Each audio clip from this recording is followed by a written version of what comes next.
വളരെ ശ്രദ്ധിച്ചിരിക്കണം. നല്ല ശ്രദ്ധ, നല്ല തീഷ്ണത ഈ സമയത്ത് ഉണ്ടാവും. അപ്പൊ ആരെങ്കിലുമൊക്കെ അടുത്തിരുന്ന് ഉറങ്ങുകയാണെങ്കിൽ അവരിന്ന് ചെറുതായിട്ടൊന്നും വിളി സഹായിച്ചേക്കണം. ഉറക്കെ പറഞ്ഞേ ഹല്ലേലൂയ, സന്തോഷത്തോടെ ഹല്ലേലൂയ, ഹല്ലേലൂയ. അപ്പൊ എനിക്ക് നിങ്ങൾക്ക് തരാനുള്ള ഒരു ഉപദേശം, ബാക്കി കാര്യങ്ങൾ പറയുന്നതിന് മുമ്പ്, പ്രാർത്ഥിക്കുന്ന സമയത്താണ് വചനം കേൾക്കുമ്പോൾ ബോധ്യങ്ങൾ കിട്ടും. പ്രാർത്ഥിക്കുന്ന സമയത്ത് കേട്ട വചനം ജീവിതത്തിൽ പ്രാവർത്തികമാക്കാനുള്ള അഭിഷേകം കിട്ടുന്നത് നമ്മൾ ആരാധിക്കുന്ന സമയത്താണ്. അപ്പൊ അതുകൊണ്ട് ആ സമയത്ത് ദൈവം പ്രചോദിപ്പിക്കുന്നത് പോലെല്ലാം അങ്ങ് പ്രാർത്ഥിച്ചോണം. അതിൽ അതൊരു ഒരു ഒരു ഓരൻ സമയമായിട്ട് കണ്ടു നിൽക്കരുത്. നമുക്ക് കർത്താവിനെ ആരാധിക്കുന്നതിനനുസരിച്ചാണ് ദൈവശക്തി നമ്മളിൽ നിറയുന്നത്. അപ്പോൾ ഇങ്ങനെ ദൈവത്തെ ആരാധിച്ചുകൊണ്ടിരുന്നാൽ നമ്മുടെ ശരീരത്തിലേക്ക് ദൈവത്തിന്റെ ശക്തി ഇറങ്ങും. ഞാനൊരു ഉദാഹരണം പറയാം. എൻ്റെ കൂട്ടത്തിൽപ്പെട്ട ഒരു സഹോദരൻ, കോളേജ് അധ്യാപകൻ, തിരുവനന്തപുരത്ത് മരിയൻ എഞ്ചിനീയറിംഗ് കോളേജിലെ കുട്ടികൾക്ക് ധ്യാനം നടത്താനായിട്ട് ഞങ്ങളുടെ ടീമിൽപ്പെട്ട ഒരു അധ്യാപകൻ ധ്യാനം നടത്താൻ പോയപ്പോൾ ഞാൻ ആ സമയത്ത് ഞങ്ങൾ വേറെ മറ്റു ചില ധ്യാനങ്ങളും തിരക്കുകളുമായിട്ട് ആയിരുന്നത് കൊണ്ട് ഞാൻ പറഞ്ഞു, ഞങ്ങൾ സമയം കിട്ടുകയാണെങ്കിൽ 1 മണിക്കൂർ വല്ലതും വന്ന് സഹായിക്കാം, സാറ് പോയി ചെയ്യാൻ പറഞ്ഞു.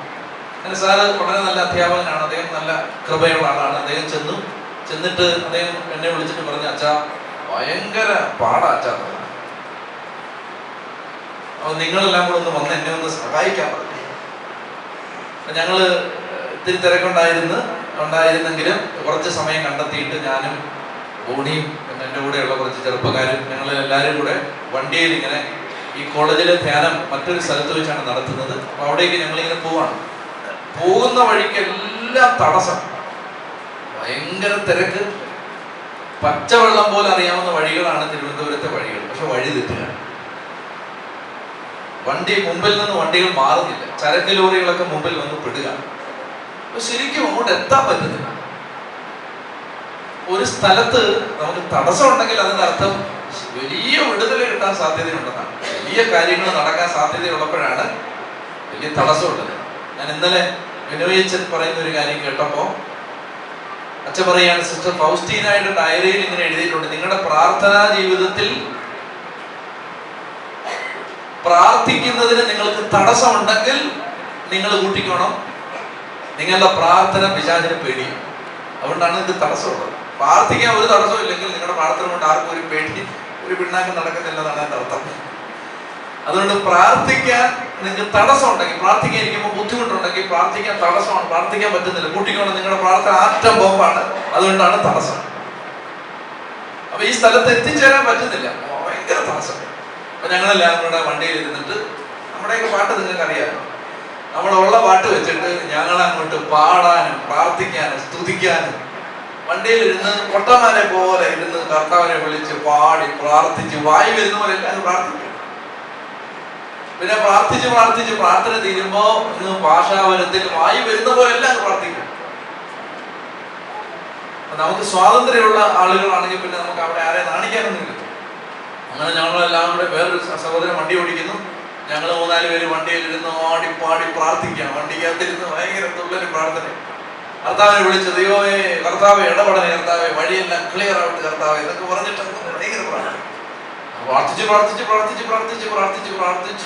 നല്ല അങ്ങോട്ട് ഒരു അഭിഷേകത്തിൽ വർഷിപ്പ് നടത്തി അങ്ങോട്ട് ചെന്ന് ഇറങ്ങി കഴിഞ്ഞിട്ട് ഞാനൊരു 10-15 മിനിറ്റ് സംസാരിച്ചു. എൻ്റെ കൂടെയുള്ള സഹോദരന്മാരെല്ലാവരും 5 മിനിറ്റ് 10 മിനിറ്റ് വെച്ച് സംസാരിച്ചു. അവസാനം നിങ്ങളെ എഴുന്നേൽപ്പിച്ച് നിർത്തി പ്രാർത്ഥിച്ചപ്പോൾ, കർത്താവേ ഈ ധ്യാനത്തെ തടസ്സപ്പെടുത്തുന്ന പൈശാചിക അരൂപിയെ യേശുവിന്റെ നാമത്തിൽ ബന്ധിക്കും. ഒരു കാര്യം കണ്ടെന്തെന്നറിയാമോ? അത്രയും നേരം സാർ ഉപയോഗിച്ച വാക്ക് ഞാൻ പറയാം. സാർ ഉപയോഗിക്കുന്ന വാക്കിനാണ് മെറ്റമോർഫോസിസ്. അതാണ് സാറ വാക്ക് ഉപയോഗിച്ച് ആ സാഹചര്യത്തെ വിശദീകരിക്കുക എന്ന് പറഞ്ഞാൽ. മെറ്റമോർഫോസിസ് എന്ന് പറഞ്ഞാൽ ശക്തമായ രൂപാന്തരം, ഭയങ്കര മാറ്റം. സാറ് പറയുകയാണ്, അത്രയും നേരം സാറിന് തലവേദന ഉണ്ടാക്കിക്കൊണ്ടിരുന്ന 1-2 ചേട്ടന്മാര് ഞങ്ങൾ പുറത്തിറങ്ങുമ്പോ ഒരുത്തൻ ഓടി വന്നിട്ട് എന്നെ വട്ടം ചുറ്റി പിടിച്ചിട്ട് കരഞ്ഞിട്ട് പറയാം, ഞാനും വരുമോ. ഞാനും വരുക, ഇത് ഞാൻ ഇവിടെ നിന്ന തിന്മ പാപത്തിൽ വീണു പോകും, ഞാൻ വരുക. എന്റെ പ്രിയപ്പെട്ട സഹോദരങ്ങളെ, എന്താ അസാധാരണമായ കാര്യങ്ങൾ സംഭവിക്കുന്നത്? ഈ ആരാധിക്കപ്പെട്ടു അവരാണ് ഞാനത് പറഞ്ഞു. അപ്പൊ നമ്മൾ നന്നായിട്ട് പ്രാർത്ഥിച്ചൊരുങ്ങി പോകാൻ കർത്താവ് തന്ന തടസ്സമായിരുന്നു വഴിയിലെ തടസ്സങ്ങളെല്ലാം. അപ്പൊ ഞങ്ങൾ ഇരുന്ന് അങ്ങോട്ട് ശരിക്കും പ്രാർത്ഥിച്ച് ഒരു സെക്കൻഡ് കളഞ്ഞില്ല, ഒരു സെക്കൻഡ് കളയാതെ പ്രാർത്ഥിച്ച് പ്രാർത്ഥിച്ച് പ്രാർത്ഥിച്ച് പ്രാർത്ഥിച്ച് പ്രാർത്ഥിച്ച് പാടി പ്രാർത്ഥിച്ച് സ്തുതിച്ചു. അവിടെ പിന്നെ അങ്ങനെ നമ്മൾ നമ്മുടെ ബുദ്ധി കൊണ്ടൊന്നും കളിക്കരുത്. വായി വരുന്നവരൊക്കെ ഒന്ന് പ്രാർത്ഥിച്ചു പ്രാർത്ഥിച്ച് ഇങ്ങോട്ട് കയറി അഭിഷേകമായി.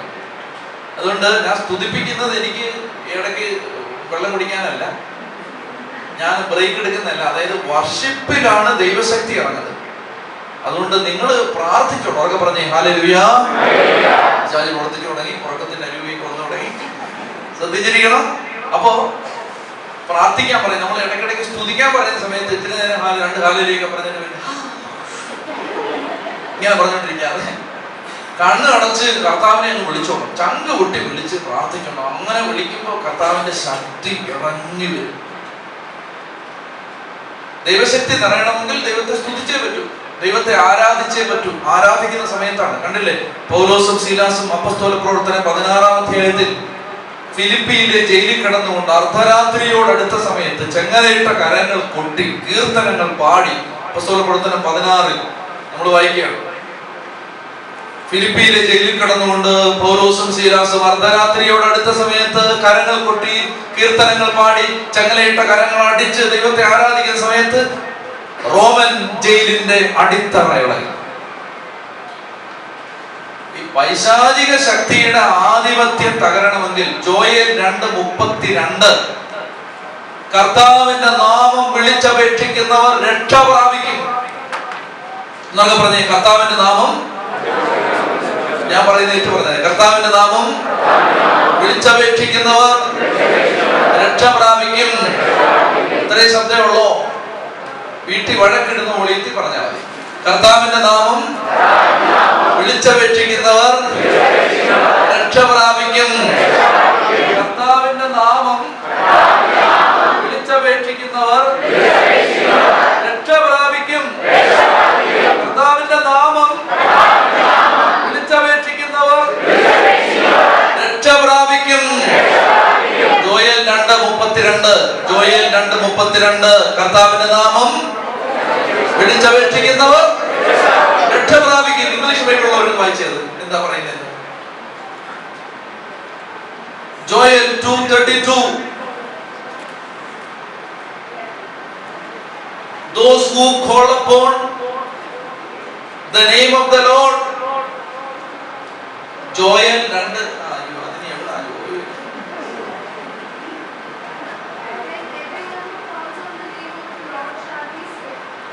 മതി. Everyone those who call upon the name of the Lord shall be saved. അത് ഏത് വർഷമാണ്? RSV NRSV new revised standard version. ശ്രദ്ധിച്ചേ, ട്രാൻസ്ലേഷനിൽ പ്രശ്നമുണ്ട്. കർത്താവിന്റെ നാമം വിളിച്ചപേക്ഷിക്കുന്നവർ രക്ഷ പ്രാപിക്കും. അത് ശരിക്കും ഒറിജിനൽ ട്രാൻസ്ലേഷൻ എന്തെന്നറിയാം? those who call upon the name of the Lord will be delivered. അതാണ് വാക്ക്. സേവ്ഡ് എന്നാണ്, രക്ഷ പ്രാപിക്കുന്ന മലയാളത്തിൽ ശരിക്കുള്ള ഒറിജിനൽ ട്രാൻസ്ലേഷൻ, കറക്റ്റ് ട്രാൻസ്ലേഷൻ എന്തെന്നറിയാമോ? those who call upon the name of the Lord will be delivered. Deliverance കിട്ടുന്ന ആർക്കാണ്? കർത്താവിന്റെ നാമം വിളിച്ചപേക്ഷിക്കുന്നവർ രക്ഷ പ്രാപിക്കും. കർത്താവിന്റെ നാമം വിളിച്ചപേക്ഷിക്കണം. അതുകൊണ്ട് അത് പ്രധാനപ്പെട്ട ഒരു കാര്യമാണ്. നിങ്ങൾ ശ്രദ്ധിച്ചോണം. നമ്മുടെ നാവ് കെട്ടപ്പെട്ടാൽ നമ്മുടെ വീട് കെട്ടപ്പെടും. അച്ചട്ടാണ്. നമ്മുടെ നാവ് കെട്ടപ്പെട്ടാൽ വീട് കെട്ടപ്പെടും. എപ്പോ നമ്മൾ അതുകൊണ്ട് ആദ്യത്തെ അഭിഷേകത്തിന് വേണ്ടി പ്രാർത്ഥിക്കേണ്ടത് നാവിന്റെ കെട്ടഴിയാൻ പ്രാർത്ഥിക്കണം. ഒരു 2 മിനിറ്റ് തന്നെ ശ്രദ്ധിച്ചേ.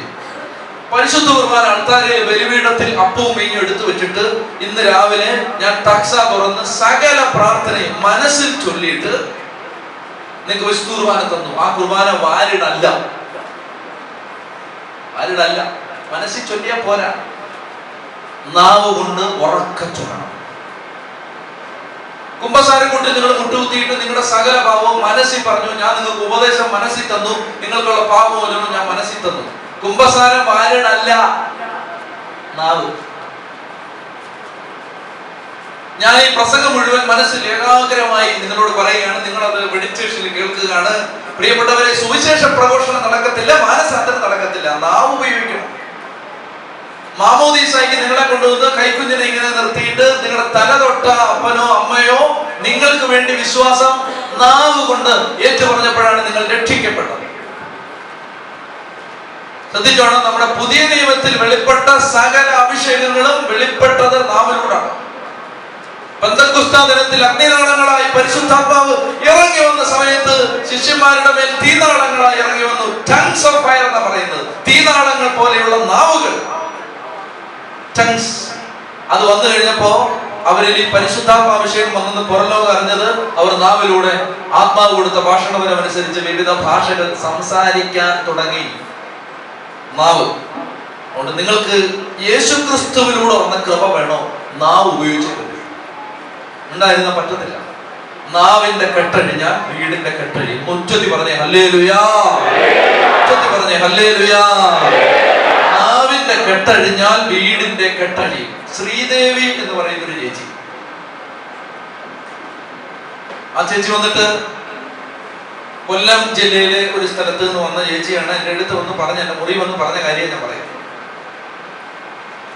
ആ സഹോദരി വളരെ കഷ്ടപ്പെട്ട് ജീവിച്ചിരുന്ന ഒരു കുടുംബത്തിലാണ്. ഭർത്താവ് മിലിറ്ററിയിലായിരുന്നു, കടുത്ത മദ്യപാനി, ഒരു തരത്തിലും രക്ഷപ്പെടാൻ സാധ്യതയില്ലാതെ ദാരിദ്ര്യത്തിന്റെ അങ്ങേയറ്റത്ത് കിടക്കുന്ന കാലത്ത് യാക്കോബായ സഭയിലെ ഒരു ഹൈന്ദവ സ്ത്രീയാണ്.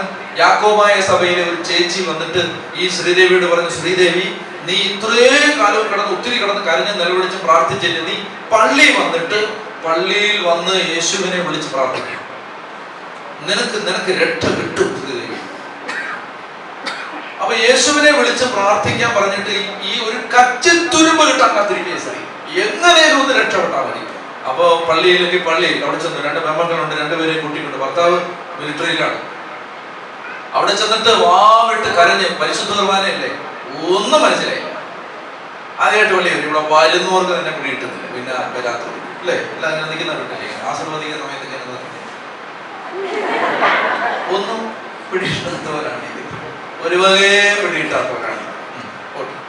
അപ്പോ ഈ ചേച്ചിക്ക് വല്ലതും പിടിയിട്ടു, ഒന്നും മനസ്സിലാവും.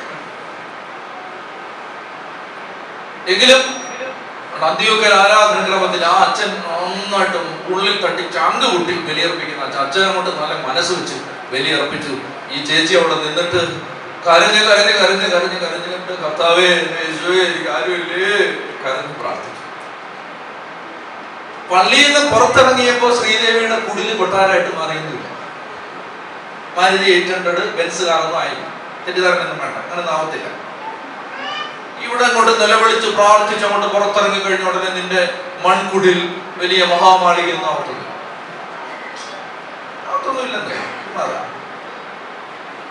പക്ഷേ ചങ്കിനകത്ത് ഭയങ്കര സമാധാനം. ഇറങ്ങിയപ്പോ പറഞ്ഞു, എന്നോട് നേരത്തെ പറയണ്ടായിരുന്നോ, എന്തൊരു സമാധാനമായി പള്ളി വന്ന് പോയപ്പോ. അവർ നീ അടുത്ത ആഴ്ചയും പണി. അങ്ങനെ ഇവര് ഒരാഴ്ചയായിട്ട് വരാൻ തുടങ്ങി. അങ്ങനെ എനിക്ക് ഭർത്താവിന്റെ രോഗം മൂർച്ഛിച്ച്, മഞ്ഞപ്പിത്തം മൂർച്ഛിച്ച്, ഒരു ദിവസം പറയുകയാണ് മരിച്ചെന്ന് പറഞ്ഞ് മെസ്സേജ് വരികയാണ്. ഒരു ദിവസം വിളിച്ചിട്ട് പറയുകയാണ് മരിച്ചിട്ടില്ല, ബോധമില്ലാതെ കിടക്കുകയാണ്. കൊല്ലം റെയിൽവേ സ്റ്റേഷനിൽ കൊണ്ടുവന്ന് തളർന്ന് കിടക്കുന്ന ഈ മനുഷ്യനെ, ഒരു വെജിറ്റബിൾ പോലെ കിടക്കുന്ന മനുഷ്യനെ കൊണ്ടുവന്ന് ഇറക്കി കൊടുത്തു. ഈ സ്ത്രീ മനുഷ്യനെയും കൊണ്ട് ആശുപത്രിയിലേക്ക് ചെന്നു. കുറേ ദിവസം ആശുപത്രിയിട്ട് അവർ പറഞ്ഞു, ഇത് ശരീരം മുഴുവൻ മഞ്ഞപ്പിത്തം വന്ന് ആന്തരിക അവയവങ്ങൾ മുഴുവൻ തകർന്ന് നശിച്ച് രക്ഷപ്പെടത്തില്ല, കൊണ്ടുപോകണം. ആശുപത്രിയിൽ നിന്ന് ഡിസ്ചാർജ് ചെയ്ത് വെളിയിലിറങ്ങണ 3900 രൂപയാണ്. ഇവരുടെ ഒന്നുമില്ല. അങ്ങനെ കരഞ്ഞും നിലവിളിച്ച് വിഷമിച്ചിരിക്കുന്നു. 3900 രൂപയും കൂടെ അഡീഷണൽ ആയിട്ട് ഇനി കൊടുത്താലേ, ഇവരുടെ കയ്യിലുള്ളത് വെച്ചിട്ട് ബാക്കി ഇതോട് കൊടുത്താലേ ഇറങ്ങാൻ പറ്റും. അങ്ങനെ കരഞ്ഞോണ്ടിരിക്കുന്ന സമയത്ത് ഇവര് പള്ളിയിൽ പോകുന്നെന്ന് പറഞ്ഞു ആദ്യത്തെ വാടക വീട്ടിൽ ഇറക്കി വിട്ടു. പള്ളിയിൽ പോകാൻ തുടങ്ങിയ കാലത്ത് വേറൊരു വീട്ടിലിപ്പോ താമസിക്കുന്നു, വാടക കൊടുത്തിട്ടില്ല. എങ്ങോട്ട് പോകാനാണ്? ഈ സ്ത്രീ അവരെന്നോട് പറഞ്ഞ വാക്ക് ഇതാണ്, എൻ്റെ അച്ഛാ, ഞാൻ കർത്താവിനെ വിളിച്ചു, കരഞ്ഞിട്ട് ഞാൻ പറഞ്ഞു, എന്റെ പൊന്ന് യേശുവേ, നിന്നെ വിളിക്കാൻ തുടങ്ങിയപ്പോ എന്റെ വീട് പോയി, കെട്ടിയൊന്ന് ഇങ്ങനെ കിടക്കണം. എന്റെ പൊന്ന് കർത്താവേ, എനിക്ക് ഒരു വഴിയിൽ എന്നെ ഒന്ന് സഹായിക്കണേ എന്ന് പറഞ്ഞിട്ട് കരഞ്ഞിട്ട് പറഞ്ഞു, എന്നെ നീ സഹായിച്ചില്ലെങ്കിൽ ഈ മനുഷ്യനെയും കൊന്ന് എൻ്റെ മക്കളെയും കൊന്ന് ഞാൻ ചാവും. വാതുക്ക മുട്ടുവീണു. നോക്കുമ്പോ വികാരിച്ചനാണ് ആ പോകുന്ന പള്ളിയിലെ അച്ഛൻ വന്നിട്ട് പറഞ്ഞു, എനിക്ക് തിരക്കായിരുന്നു, നിങ്ങളുടെ കാര്യം അവർ പറഞ്ഞിരുന്നു, എനിക്ക് വരാൻ പറ്റിയില്ല. പ്രാർത്ഥിച്ചു. പോകാൻ നേരം അച്ഛൻ ഒരു 1000 രൂപ എടുത്തു കൊടുത്തു. ഈ സ്ത്രീ കൈകൂപ്പി നിന്നിട്ട് കണ്ണുനീരോടെ പറഞ്ഞു, എന്റെ പൊന്നച്ചോ 3900 രൂപ വേണം. നാണക്കേട് കൊണ്ട് ഞാൻ ചോദിക്കുക, എനിക്ക് നിവൃത്തിയില്ലാത്തോട് ചോദിക്കാൻ. അപ്പൊ അച്ഛൻ പോക്കറ്റിലേക്ക് കൈയിട്ടിട്ട് പറഞ്ഞു, എന്റെ പൊന്നു ചേച്ചി ഇത്രയും ഉള്ളു എൻ്റെ. ആ സ്ത്രീ പറഞ്ഞു, അച്ഛാ ഞാൻ ഒത്തിരി കരഞ്ഞു യേശുവിനോട്, എനിക്കറിയാം യേശുവിനെ എങ്ങനെയും സഹായിക്കും, സാരമില്ല, അച്ഛൻ വിഷമിക്കണ്ട, പൊക്കോ എന്ന് പറഞ്ഞപ്പോൾ അച്ഛൻ പെട്ടെന്ന് വിവാഹം കഴിക്കുന്ന സഭയിലെ വൈദികരാണ്, നിങ്ങൾക്കറിയാം. അച്ഛന്റെ വിവാഹ മോതിരം ഊരി. എന്നിട്ട് ഈ സ്ത്രീയുടെ കൈ വെച്ച് കൊടുത്തിട്ട് പറഞ്ഞു, എന്റെ കല്യാണ മോതിരം അതിന്റെ ഇതേ ഉള്ളൂ, ഇത് വെക്കുവോ പണയം വെക്കോ എന്നാന്ന് വെച്ചിട്ട് നിങ്ങളുടെ ആവശ്യം നടക്കണം. ആ സ്ത്രീ എൻ്റെ അടുത്ത് പറഞ്ഞു, അച്ഛാ തമ്പുരാനെ ചങ്ക് പൊട്ടി വിളിച്ചാൽ എന്റെ കർത്താവ് ഇറങ്ങി വരുമെന്ന് എനിക്ക് മനസ്സിലായ ആദ്യത്തെ സന്ദർഭമാണ്. ഭർത്താവിനെയും കൊണ്ട് ആ വാടക വീട്ടിലേക്ക് പോയി. ചോര ഛർദ്ദിച്ച് കിടക്കുന്ന കെട്ടിയവനെ ആശുപത്രി കൊണ്ടുപോകാൻ കാശില്ലാത്തത് കൊണ്ട് അയാൾ അവിടെ ചോര ഛർദ്ദിച്ച് കിടക്കുമ്പോൾ കട്ടിലിന്റെ താഴെ നിലത്തിരുന്ന് യേശുവിനെ വിളിച്ച്, യേശുവേ യേശുവേ യേശുവേ എന്നെ സഹായിക്കുക കർത്താവേ, എനിക്ക് ആരുമില്ലെന്ന് പറഞ്ഞിട്ട് കരഞ്ഞു. ആ രാത്രി മുഴുവൻ ആ സ്ത്രീ കരഞ്ഞ് പ്രാർത്ഥിച്ചു.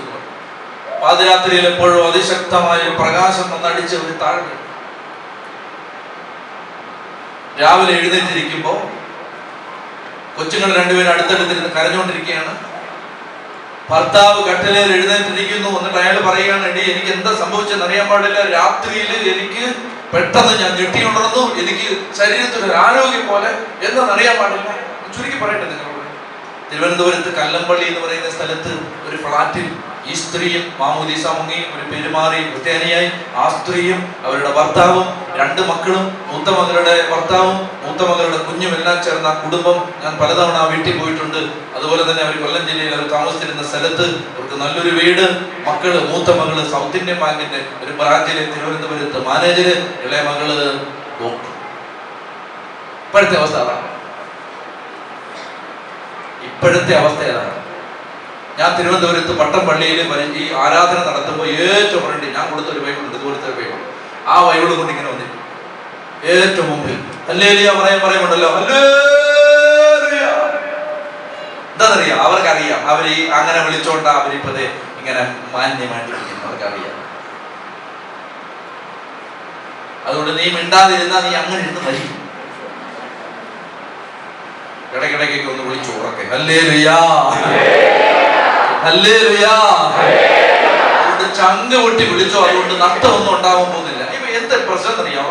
അഭിമാനം അഭിമാനം വിളിച്ചോണ്ടിരുന്നു, അഭിമാനം കുഴി വെച്ച് മുടക്കാം. നിനക്ക് മാനാഭിമാനമാണോ വേണ്ടത്, വിടുതലാണോ വേണ്ടത്? നിനക്ക് വിടുതല വേണമെങ്കിൽ ജോയൽ 2:32 ഒന്ന് എടുത്തത് വായിച്ചു നോക്കിയാ പിന്നെ നോക്കണ്ട. കർത്താവിന്റെ നാമം വിളിച്ചപേക്ഷിക്കുന്നവർ ഡെലിവർ ചെയ്യപ്പെടും. ഡെലിവർ ചെയ്യപ്പെടും. കർത്താവിന്റെ നാമം വിളിച്ചപേക്ഷിക്കുന്നവർ വിടുതൽ, നമുക്ക് വിമോചനം കിട്ടും. കെട്ടഴിയും. അങ്ങ് ചങ്ക് പൊട്ടി അങ്ങോട്ട് വിളിക്കണം, എന്റെ കർത്താവ് എന്ന് പറഞ്ഞ് അങ്ങോട്ട് ചങ്ക് പൊട്ടി വിളിച്ചാൽ കർത്താവിന്റെ ശക്തി നമ്മുടെ മേൽ വരും. കെട്ടഴിച്ചു തരും കർത്താവ്. അതുകൊണ്ട് അന്തസ്സൊന്നും നോക്കിയിരുന്നിട്ട് ഒരു കാര്യമില്ല. ഇന്നത്തെ കാലത്ത് ഇനി അന്തസ് ഭയങ്കര സ്റ്റാൻഡേർഡ് മതമാണ്. ഒരു സ്റ്റാൻഡേർഡായിട്ട് ഇങ്ങനെ ചിട്ടപ്പെടുത്തിയ അങ്ങനെ കൊണ്ട് വരും. വളരെ സ്റ്റാൻഡേർഡായിട്ട് കുരിയും, സ്റ്റാൻഡേർഡായിട്ട് കുരിയും, സ്റ്റാൻഡേർഡായിട്ട് കുമ്പിടും. ആശീർവാദത്തിനൊക്കെ തിരിയും പറയും സ്റ്റാൻഡേർഡ്. അങ്ങനെ ഇരുന്ന് ഈ ഭാഗത്തൊരു പ്രത്യേക വളവൊന്നും ഇങ്ങനെ മരിക്കും. പെട്ടി വെക്കാൻ പോലും പറ്റത്തില്ല, കാരണം പെട്ടി ഇങ്ങനെ വളച്ചു പണിയുണ്ടാവും. സ്റ്റാൻഡേർഡ്. അതുകൊണ്ട് നിന്റെ സ്റ്റാൻഡേർഡൊക്കെ കളഞ്ഞിട്ട് ഇതിനകത്ത് നിൽക്കും. ഭർത്താവിനെ അങ്ങോട്ട് ചങ്ക് പൊട്ടി പിടിക്കണം. ഞാൻ രാജ്യവും സ്ഥലമൊക്കെ പറയുന്നത് ഇന്ത്യക്ക് വെളിയിൽ ഒരു രാജ്യത്ത് പോയി. അപ്പൊ അവിടെ ചെന്നപ്പോ മലങ്കര പള്ളി, എനിക്ക് ഭയങ്കര സന്തോഷം. മലങ്കര പള്ളി കിട്ടിയ സന്തോഷം, കുർബാനയൊക്കെ ചെല്ലാൻ. അപ്പൊ ഞാൻ മലങ്കര പള്ളിയിൽ നിന്ന് കുർബാന ചൊല്ലുമ്പോൾ എനിക്ക് ഭയങ്കര ഇഷ്ടം. ആരെങ്കിലും ഉച്ചത്തിൽ ചൊല്ലിയാൽ എനിക്ക് അവരോട് വലിയ സ്നേഹമാണ്, പ്രത്യേകമായ ഒരു സ്നേഹമാണ്. ഞാൻ നോക്കുമ്പോ ഇങ്ങനെ പരിശുദ്ധ കുർബാന ഞാൻ ചൊല്ലുന്ന സമയത്ത് നാം എല്ലാവരും പ്രാർത്ഥിച്ച് കർത്താവിൽ നിന്ന് അനുഗ്രഹങ്ങളും കരുണയും യാചിക്കണം. അപ്പൊ കാരുണ്യവാനായ കർത്താവേ, നമ്മുടെ ഗ്രൂപ്പിൽപ്പെട്ടൊരു ചേട്ടൻ, നമ്മുടെ കുടുംബത്തിൽപ്പെട്ടൊരു ചേട്ടനാണ്. അത് നമുക്ക് അങ്ങനെയുള്ള ഒരു ഇഷ്ടം. അപ്പൊ ഒരു ചേട്ടൻ അങ്ങോട്ട്, ദൈവമേ നല്ല പ്രാർത്ഥന. അപ്പൊ എനിക്ക് തിരിഞ്ഞു നോക്കണമെന്നുണ്ട് ആരാ, പിന്നെ ഇടയ്ക്ക് നോക്കാൻ പറ്റത്തില്ലല്ലോ. അപ്പൊ ആശീർവാദത്തിന്റെ സമയത്തൊക്കെ ഞാൻ നോക്കിയത് ആരാന്നറിയാൻ ഞാൻ കണ്ടു നല്ല നല്ല നീളവും നല്ല വണ്ണവും നല്ല മിടുക്കൻ ഒരു 10-50 വയസ്സുള്ളൊരു ചേട്ടൻ, വെള്ളയൊക്കെ ഇട്ട് നിന്നിട്ട് കുർബാന പുസ്തകം കൊണ്ട് പിടിച്ചോണ്ട് തകർക്കുക. പിറ്റേ ദിവസം പരിശുദ്ധ കുർബാനയ്ക്ക് ഞാൻ ചെന്നപ്പോ ഈ സ്വരം, അപ്പൊ ആ സ്വരം നമ്മൾ ശ്രദ്ധിച്ചല്ലോ ആദ്യം, ഈ സ്വരം ഞാൻ കേൾക്കുന്നത് ആൾത്താരേക്കാത്തതാണ്. അപ്പൊ എനിക്ക് കൂടുതൽ സന്തോഷം, കാരണം കുർബാനയ്ക്ക് കൂടെ ഈ ചേട്ടൻ കയറി. വിശുദ്ധ പൗലോസ്ലീഹയുടെ ലേഖനം വായിക്കാൻ വേണ്ടി തിരിഞ്ഞപ്പോൾ ഈ മനുഷ്യൻ അതങ്ങോട്ട് ഓരോ വാക്കും അർത്ഥം മനസ്സിലാക്കിയാണ് വായിച്ച്. എനിക്ക് ഭയങ്കര സന്തോഷം. മലങ്കരയിൽ ഇങ്ങനെ കൊണ്ടല്ലോ ഓരോ. അപ്പൊ അങ്ങനെ അർത്ഥം മനസ്സിലാക്കിയൊക്കെ അങ്ങനെ കേൾക്കും അറിയാലോ. ഒരുത്തൻ ഇത് അറിഞ്ഞുകൊണ്ടാണോ വായിക്കുന്നത് അറിയാതെ കേൾക്കും അറിയാം. അവൻ ഇത് മനസ്സിലാക്കിയാണോ വായിക്കുന്നത് മനസ്സിലാക്കിയാണ് വായിക്കുക അറിയാം. എന്നിട്ട് ഈ മനുഷ്യൻ ലേഖനം വായിച്ച് നോക്കി. ഞാൻ നോക്കിയപ്പോ കുറെ നേരം കഴിയുമ്പോ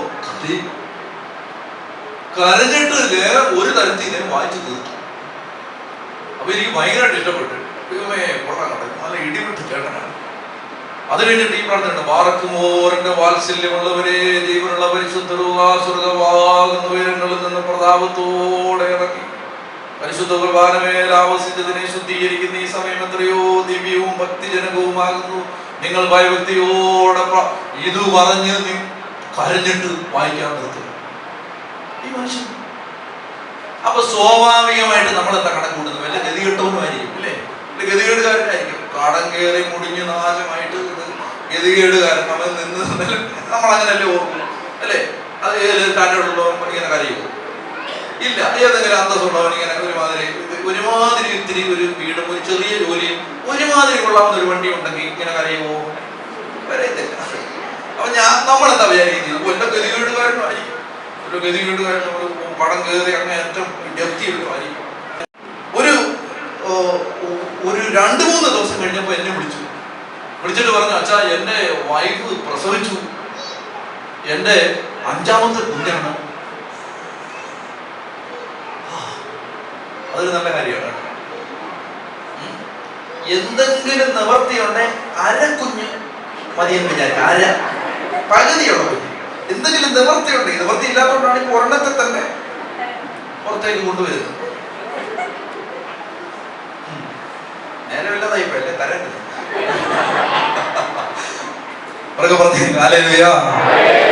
അപ്പൊ ഇത് 5ാമത്തെ കുഞ്ഞ്. ഞാൻ വരുന്നേ കിടില തന്നെ, കിടില. നമ്മുടെ കുടുംബത്തിൽപ്പെട്ട ആളാണ്, കിടില. അപ്പൊ ഞാൻ പറഞ്ഞു, ചേട്ടാ നിങ്ങളോടാണ് ചോദിക്കുന്നത്, ഈ കുഞ്ഞെ ജനിച്ചു എന്ന് പറഞ്ഞാൽ നിങ്ങളോടാണ്, നിങ്ങളുടെ അടുത്ത് ചോദ്യം ഉണ്ടായിരുന്നു. കുഞ്ഞ് നിങ്ങൾ പറയാണ്, ഇപ്പൊ ഞാൻ പറയാണ് കുഞ്ഞ് ജനിച്ചു, നിങ്ങളുടെ ചോദ്യം എന്തായിരിക്കും? കുഞ്ഞ് ആണ്. അത് സാധാരണ ഒരുമാതിരി ബോധമുള്ളവർക്ക് അങ്ങനെ ചോദിക്കുന്നത്. ഒരു വെളിവില്ലാത്തവര് വേറെ വല്ല ചോദിക്കല്ലേ. എന്തായാലും നമ്മുടെ മനസ്സിൽ വരുന്ന ചോദ്യം എന്താണ്? ഇത് കുഞ്ഞ് ആണാണോ പെണ്ണാണോ? അപ്പൊ ഞാൻ ചോദിച്ചു, ചേട്ടാ ആണാണോ പെണ്ണാണോ? അപ്പൊ ഈ ചേട്ടൻ പറഞ്ഞു, എനിക്കറിയാൻ പാടില്ല. ഞാൻ പറഞ്ഞു, ചേട്ടന്റെ തന്നെ ആണോ? അപ്പൊ ഈ മനുഷ്യൻ ചിരിച്ചിട്ട് പറഞ്ഞു, എന്റെ കൊച്ചു തന്നെ ആണോ? ഞാൻ പറഞ്ഞു, പിന്നെ അറിയാൻ പാടില്ലേ, കൊച്ചു ജനിച്ചിട്ട് ആണാന്നോ പെണ്ണാന്നോ അറിയാൻ പാടില്ല. അപ്പൊ ആ മനുഷ്യനോട് പറഞ്ഞു, അച്ഛാ എനിക്കൊരു രീതിയുണ്ട്. അതായത് ദൈവം തമ്പുരാനാണ് കൊച്ചിനെ തന്നത്. അപ്പൊ കർത്താവാണ് കുഞ്ഞിനെ തന്നത് എന്നുള്ളത് കൊണ്ട് ഞാൻ ഈ പിള്ളേരുടെ എല്ലാ കാര്യത്തിൽ ഒരു കാര്യം ചെയ്തിട്ടുണ്ട്. പള്ളി വന്ന് പരിശുദ്ധ കുർബാനയ്ക്ക് നിന്ന് എന്റെ തമ്പുരാന് നന്ദി പറയാതെ ഞാൻ ആ കൊച്ചിനെ കാണാൻ ആശുപത്രി പോകത്തില്ല. അപ്പൊ കൊണ്ട് ഇതൊന്നും നല്ല ആറ്റമാണ് ഈ ചേട്ടൻ. അപ്പൊ എനിക്ക് ഭയങ്കര ബഹുമാനം. ഞാൻ പറയുന്ന മുന്നേ ചേട്ടാ ഒന്ന് വരൂ, എനിക്ക് വർത്താനം പറയാൻ. പിറ്റേ ദിവസം ഈ മനുഷ്യൻ വന്നിട്ട് പരിശുദ്ധ കുർബാനയ്ക്ക് നിന്ന് അന്ന് ഇന്റർനാഷണൽ കരച്ചിലാണ്, അന്ന് ഭയങ്കര കരച്ചിലാണ്. കരഞ്ഞ് ഞാൻ അവസാനം കൈമുത്തെല്ലാം കഴിഞ്ഞ് നിൽക്കുന്ന സമയത്ത് ഈ മനുഷ്യൻ എല്ലാവരും പോയി കഴിഞ്ഞപ്പോ സാഷ്ടാംഗ പള്ളിയുടെ നടുക്ക് ഏറ്റവും പുറകെ സാഷ്ടാംഗം വീണ് കിടന്ന് കരഞ്ഞ് കരഞ്ഞ് കരഞ്ഞ് കർത്താവിന് നന്ദി പറയും. പ്രിയപ്പെട്ട സഹോദരങ്ങളെ, ഞാൻ മനുഷ്യനോട് സമയം കിട്ടിയപ്പോൾ സംസാരിച്ചു. ആ പള്ളിയിലെ ഏറ്റവും വലിയ കാശുകാരനാണ്, എത്തിയൊന്നുമല്ല, കടം കയറി കുടിഞ്ഞു നിൽക്കുമൊന്നുമല്ല. ആ പള്ളിയിൽ വരുന്ന ആളുകളില് ഞാൻ മനസ്സിലാക്കിയ അനുസരിച്ച് ഏറ്റവും ആസ്തിയുള്ളവനാണ്. ആ മനുഷ്യനോട് പറഞ്ഞു, ഒരു കുബൂസ് പോലും വാങ്ങിച്ച് തിന്നാൻ നിവൃത്തിയില്ലാത്ത കാലത്ത്, മക്കൾക്ക് ഇത്തിരി പാല് വാങ്ങിച്ച് കൊടുക്കാൻ നിവൃത്തിയില്ലാത്ത കാലത്ത്, ഞാന് പള്ളിയിൽ വന്ന് പള്ളിക്കകത്ത് ഒരു പൊടി പോലും കിടക്കുന്ന എനിക്ക് ഇഷ്ടമല്ല. ഇതെല്ലാം തൂത്തുവാരി എല്ലാം തുടച്ച് വൃത്തിയാക്കിയിട്ട് അൾത്താരയിൽ അച്ഛൻ ചവിട്ടി നിൽക്കുന്ന ഒരു പടിയുണ്ട്, ദർഗ. ആ ദർഗയെ തലവെച്ച് കിടന്ന് ഞാൻ എൻ്റെ തമ്പുരാനോട് കരഞ്ഞുണ്ടായതാ. ഇത് മുഴുവൻ ഉണ്ടായി കഴിയുമ്പോൾ ആ കരച്ചിൽ നിർത്തുന്ന എങ്ങനെ വെച്ചാ എല്ലാം ഇങ്ങനെ കരഞ്ഞുണ്ടായതാ. എൻ്റെ പ്രിയപ്പെട്ട സഹോദരങ്ങളെ, അസാധാരണ മനുഷ്യനാണ്, എനിക്ക് ഭയങ്കര ഇഷ്ടപ്പെട്ടു. എന്ന് പറഞ്ഞാൽ കർത്താവിന്റെ നാമം വിളിച്ചപേക്ഷിക്കുന്നവർ രക്ഷപ്പെടും. നമ്മൾ ഈ അഭിമാനം കൊണ്ടൊന്നും ഇരിക്കും. ദൈവത്തെ സ്തുതിക്കാൻ പറയുമ്പോൾ അന്തസ്സൊന്നും നോക്കിയിരിക്കാതെ അങ്ങോട്ട് കർത്താവിനെ വിളിച്ചോ. ദൈവത്തെ വിളിച്ച് ദൈവത്തെ ആരാധിച്ച് മഹത്വപ്പെടുത്തി എത്രയേ നമുക്കൊരു പൊട്ടനാവാൻ പറ്റുമോ, പൊട്ടിയാവാൻ പറ്റുമോ, അത്രയേ നല്ല കൃപ കിട്ടും. ഈ അന്തസ്സ് അഭിമാനം താങ്ങി പിടിച്ചുകൊണ്ടിരുന്നിട്ട് അവിടെ ഇരുന്ന് അങ്ങനെ ഇരുന്ന് വെച്ചു. പേടിക്കൊന്നും വേണ്ട, ചേച്ചി ഉടനെ മരിക്കത്തില്ല. ഞാനെന്തെങ്കിലും അവർക്ക് പറഞ്ഞേ ഹല്ലേലൂയാ, പറഞ്ഞേ ഹല്ലേലൂയാ, ഹല്ലേലൂയാ. അതുകൊണ്ട് നിങ്ങൾ ശ്രദ്ധിക്കേണ്ട ഒരു മേഖലയാണ്, പിശാച് നിങ്ങളെ കെട്ടിയിട്ടിരിക്കുന്ന ഒരു മേഖലയാണ്. എന്തെന്നറിയാം, ദൈവാരാധനയുടെ മേഖല. അതങ്ങോട്ട് നന്നായിട്ട് ദൈവാരാധന നടത്താൻ പറ്റുന്നില്ല. ഓരോ ഇടവകയും ഓരോ കെട്ടും, മനസ്സിലായ? ഓരോ സ്ഥലത്തിനും ഓരോ കെട്ടുണ്ട്, ഓരോ ഇടവകയ്ക്ക് ഓരോ കെട്ടുണ്ട്. കാരണം ആ ഇടവ ഒരിക്കലും വളരാതിരിക്കാൻ ഇങ്ങനെ കെട്ടിയിടും. ദൈവത്തെ ആരാധിക്കാത്ത ഇടവക വളരത്തില്ല. എന്തല്ലോ പരിപാടികൾ നടത്തിയാലും ദൈവത്തെ ആരാധിക്കാത്ത ഇടവക വളരത്തില്ല. അത് ചങ്ക് പൊട്ടിക്കരഞ്ഞ് പ്രാർത്ഥിക്കുന്ന ഒരു 10 എണ്ണം പള്ളിയിൽ ഉണ്ടായിട്ടില്ല. പള്ളി അങ്ങോട്ട് കയറാൻ പറഞ്ഞു. പറഞ്ഞേ ഹല്ലേലൂയാ. നമ്മൾ തലമുറ മക്കളെയൊക്കെ പഠിപ്പിച്ചെടുക്കേണ്ടത് ദൈവത്തെ സ്തുതിക്കാനാണ്. ഇതൊക്കെ എങ്ങനെയാ പഠിക്കുന്നത്? പിള്ളേരെങ്ങനെ ഇതൊക്കെ പഠിക്കുന്നത്? പിള്ളേര് കണ്ടാ പഠിക്കുന്നത്. ഞാൻ പള്ളിയിൽ വിചാരിച്ചുകൊണ്ടിരിക്കുമ്പോൾ ഞാൻ ആശീർവദിക്കാൻ വേണ്ടി തിരിയുമ്പോൾ ഒരു കൊച്ചു പയ്യൻ, അവൻ ഇങ്ങനെ നിൽക്കുന്നു, പള്ളിയിൽ കുർബാനയ്ക്ക് ഇങ്ങനെ നിൽക്കുന്നു. അപ്പൊ ഞാൻ എനിക്ക് ദൈവമേ, ഈ കൊച്ചു ഇറങ്ങി അവൻ നിൽക്കുന്നുണ്ടെങ്കിൽ ഭയങ്കര ശ്രദ്ധയോടെ. കുറേ ആഴ്ചകൾ കഴിഞ്ഞപ്പോൾ എനിക്ക് മനസ്സിലായത് ആ ഭാഗത്ത് അവന്റെ അപ്പനുണ്ട്, ആ ഭാഗത്ത് അവന്റെ അമ്മയുണ്ട്, രണ്ടുപേരും അങ്ങനെ നിൽക്കുന്നു. മനസ്സിലായോ? അപ്പൻ ഇടയ്ക്കിടയ്ക്ക് ഫോൺ എടുത്തുകൊണ്ട് ചാടി വെളിയിലൊക്കെ പോയിട്ട് ഫോണൊക്കെ വിളിച്ചിട്ട് മര്യാദ എന്ന് പറഞ്ഞാൽ എവിടാ നീ ആദ്യം മര്യാദ ഇപ്പൊ പറയുന്നില്ലെന്ന് ഉള്ളിലതാ പറയുന്നത്. അപ്പന് പകുതി ആമ്പഴ വരും, എന്നിട്ട് പള്ളി മുതലിയോടാ അപ്പൊ പകുതി ആമ്പഴ തീരാറാമ്പഴ വരും. ചെത്തി പറഞ്ഞേ ഹല്ലേലൂയാ, ചെത്തി പറഞ്ഞേ ഹല്ലേലൂയാ. നമ്മുടെ മക്കൾ കണ്ട് പഠിക്കണം. ഞാൻ നേരത്തെ ഒരു ചെറുപ്പക്കാരൻ്റെ കാര്യം പറഞ്ഞു. ഞാൻ പറഞ്ഞില്ല, ഇങ്ങനെ കൈ ഇങ്ങനെ പിടിച്ചാ നടക്കുന്നത്. അവൻ എൻ്റെ അടുത്ത് പറഞ്ഞു, എൻ്റെ അപ്പൻ ഇഷ്ടം പോലെ ഇപ്പോൾ പൈസയൊക്കെ ഉണ്ടാക്കിയിട്ടുണ്ട്, ഞങ്ങൾക്ക് 1-2 വീടുകളൊക്കെ ഉണ്ട്, അത്യാവശ്യം ബാങ്ക് ബാലൻസ് ഒക്കെ ഉണ്ട്, ഞാൻ വിദേശത്തൊക്കെ പോയി പഠിച്ച ആളാണ്, ഞാൻ ഇപ്പോൾ സ്വന്തമായിട്ട് ബിസിനസ് ചെയ്യുകയാണ് അച്ഛാ, ഇതെല്ലാം ഉണ്ട്. എന്നിട്ട് പറയണം, പക്ഷെ എൻ്റെ ഏറ്റവും വലിയ സമ്പാദ്യം എന്താണെന്ന് വെച്ചാൽ അറിയുമോ? രാത്രി 2 മണിക്കോ 3 മണിക്കോ ഒക്കെ ബാത്റൂമിൽ പോകാൻ വേണ്ടി എഴുന്നേറ്റാൽ എൻ്റെ അപ്പൻ്റെ മുറിയിൽ ലൈറ്റ് കണ്ടിട്ട് അപ്പൻ എഴുന്നേറ്റിരിക്കുകയാണെന്ന് അറിയാൻ വേണ്ടി നോക്കിയാൽ കട്ടിലേന്ന് എഴുന്നേറ്റ് നിലത്ത് മുട്ടുകുത്തി നിന്ന് പ്രാർത്ഥിക്കുന്ന അപ്പനെ കാണാം. അങ്ങനെ കണ്ട അച്ഛാ ഞാൻ വളരെ. ഇവനെ ഒന്നും പ്രാർത്ഥിക്കാൻ പഠിപ്പിക്കേണ്ട കാര്യമില്ല, അവനൊന്നും പ്രത്യേകിച്ച് ധ്യാനം കൂടാൻ വിട്ട് പഠിപ്പിക്കേണ്ട കാര്യമില്ല. അവന് വീട്ടിൽ നിന്ന് അത് കിട്ടി. അവന് പ്രാർത്ഥിക്കാൻ, അവൻ പ്രാർത്ഥിക്കുന്നവരെ കണ്ട വളർന്നത്.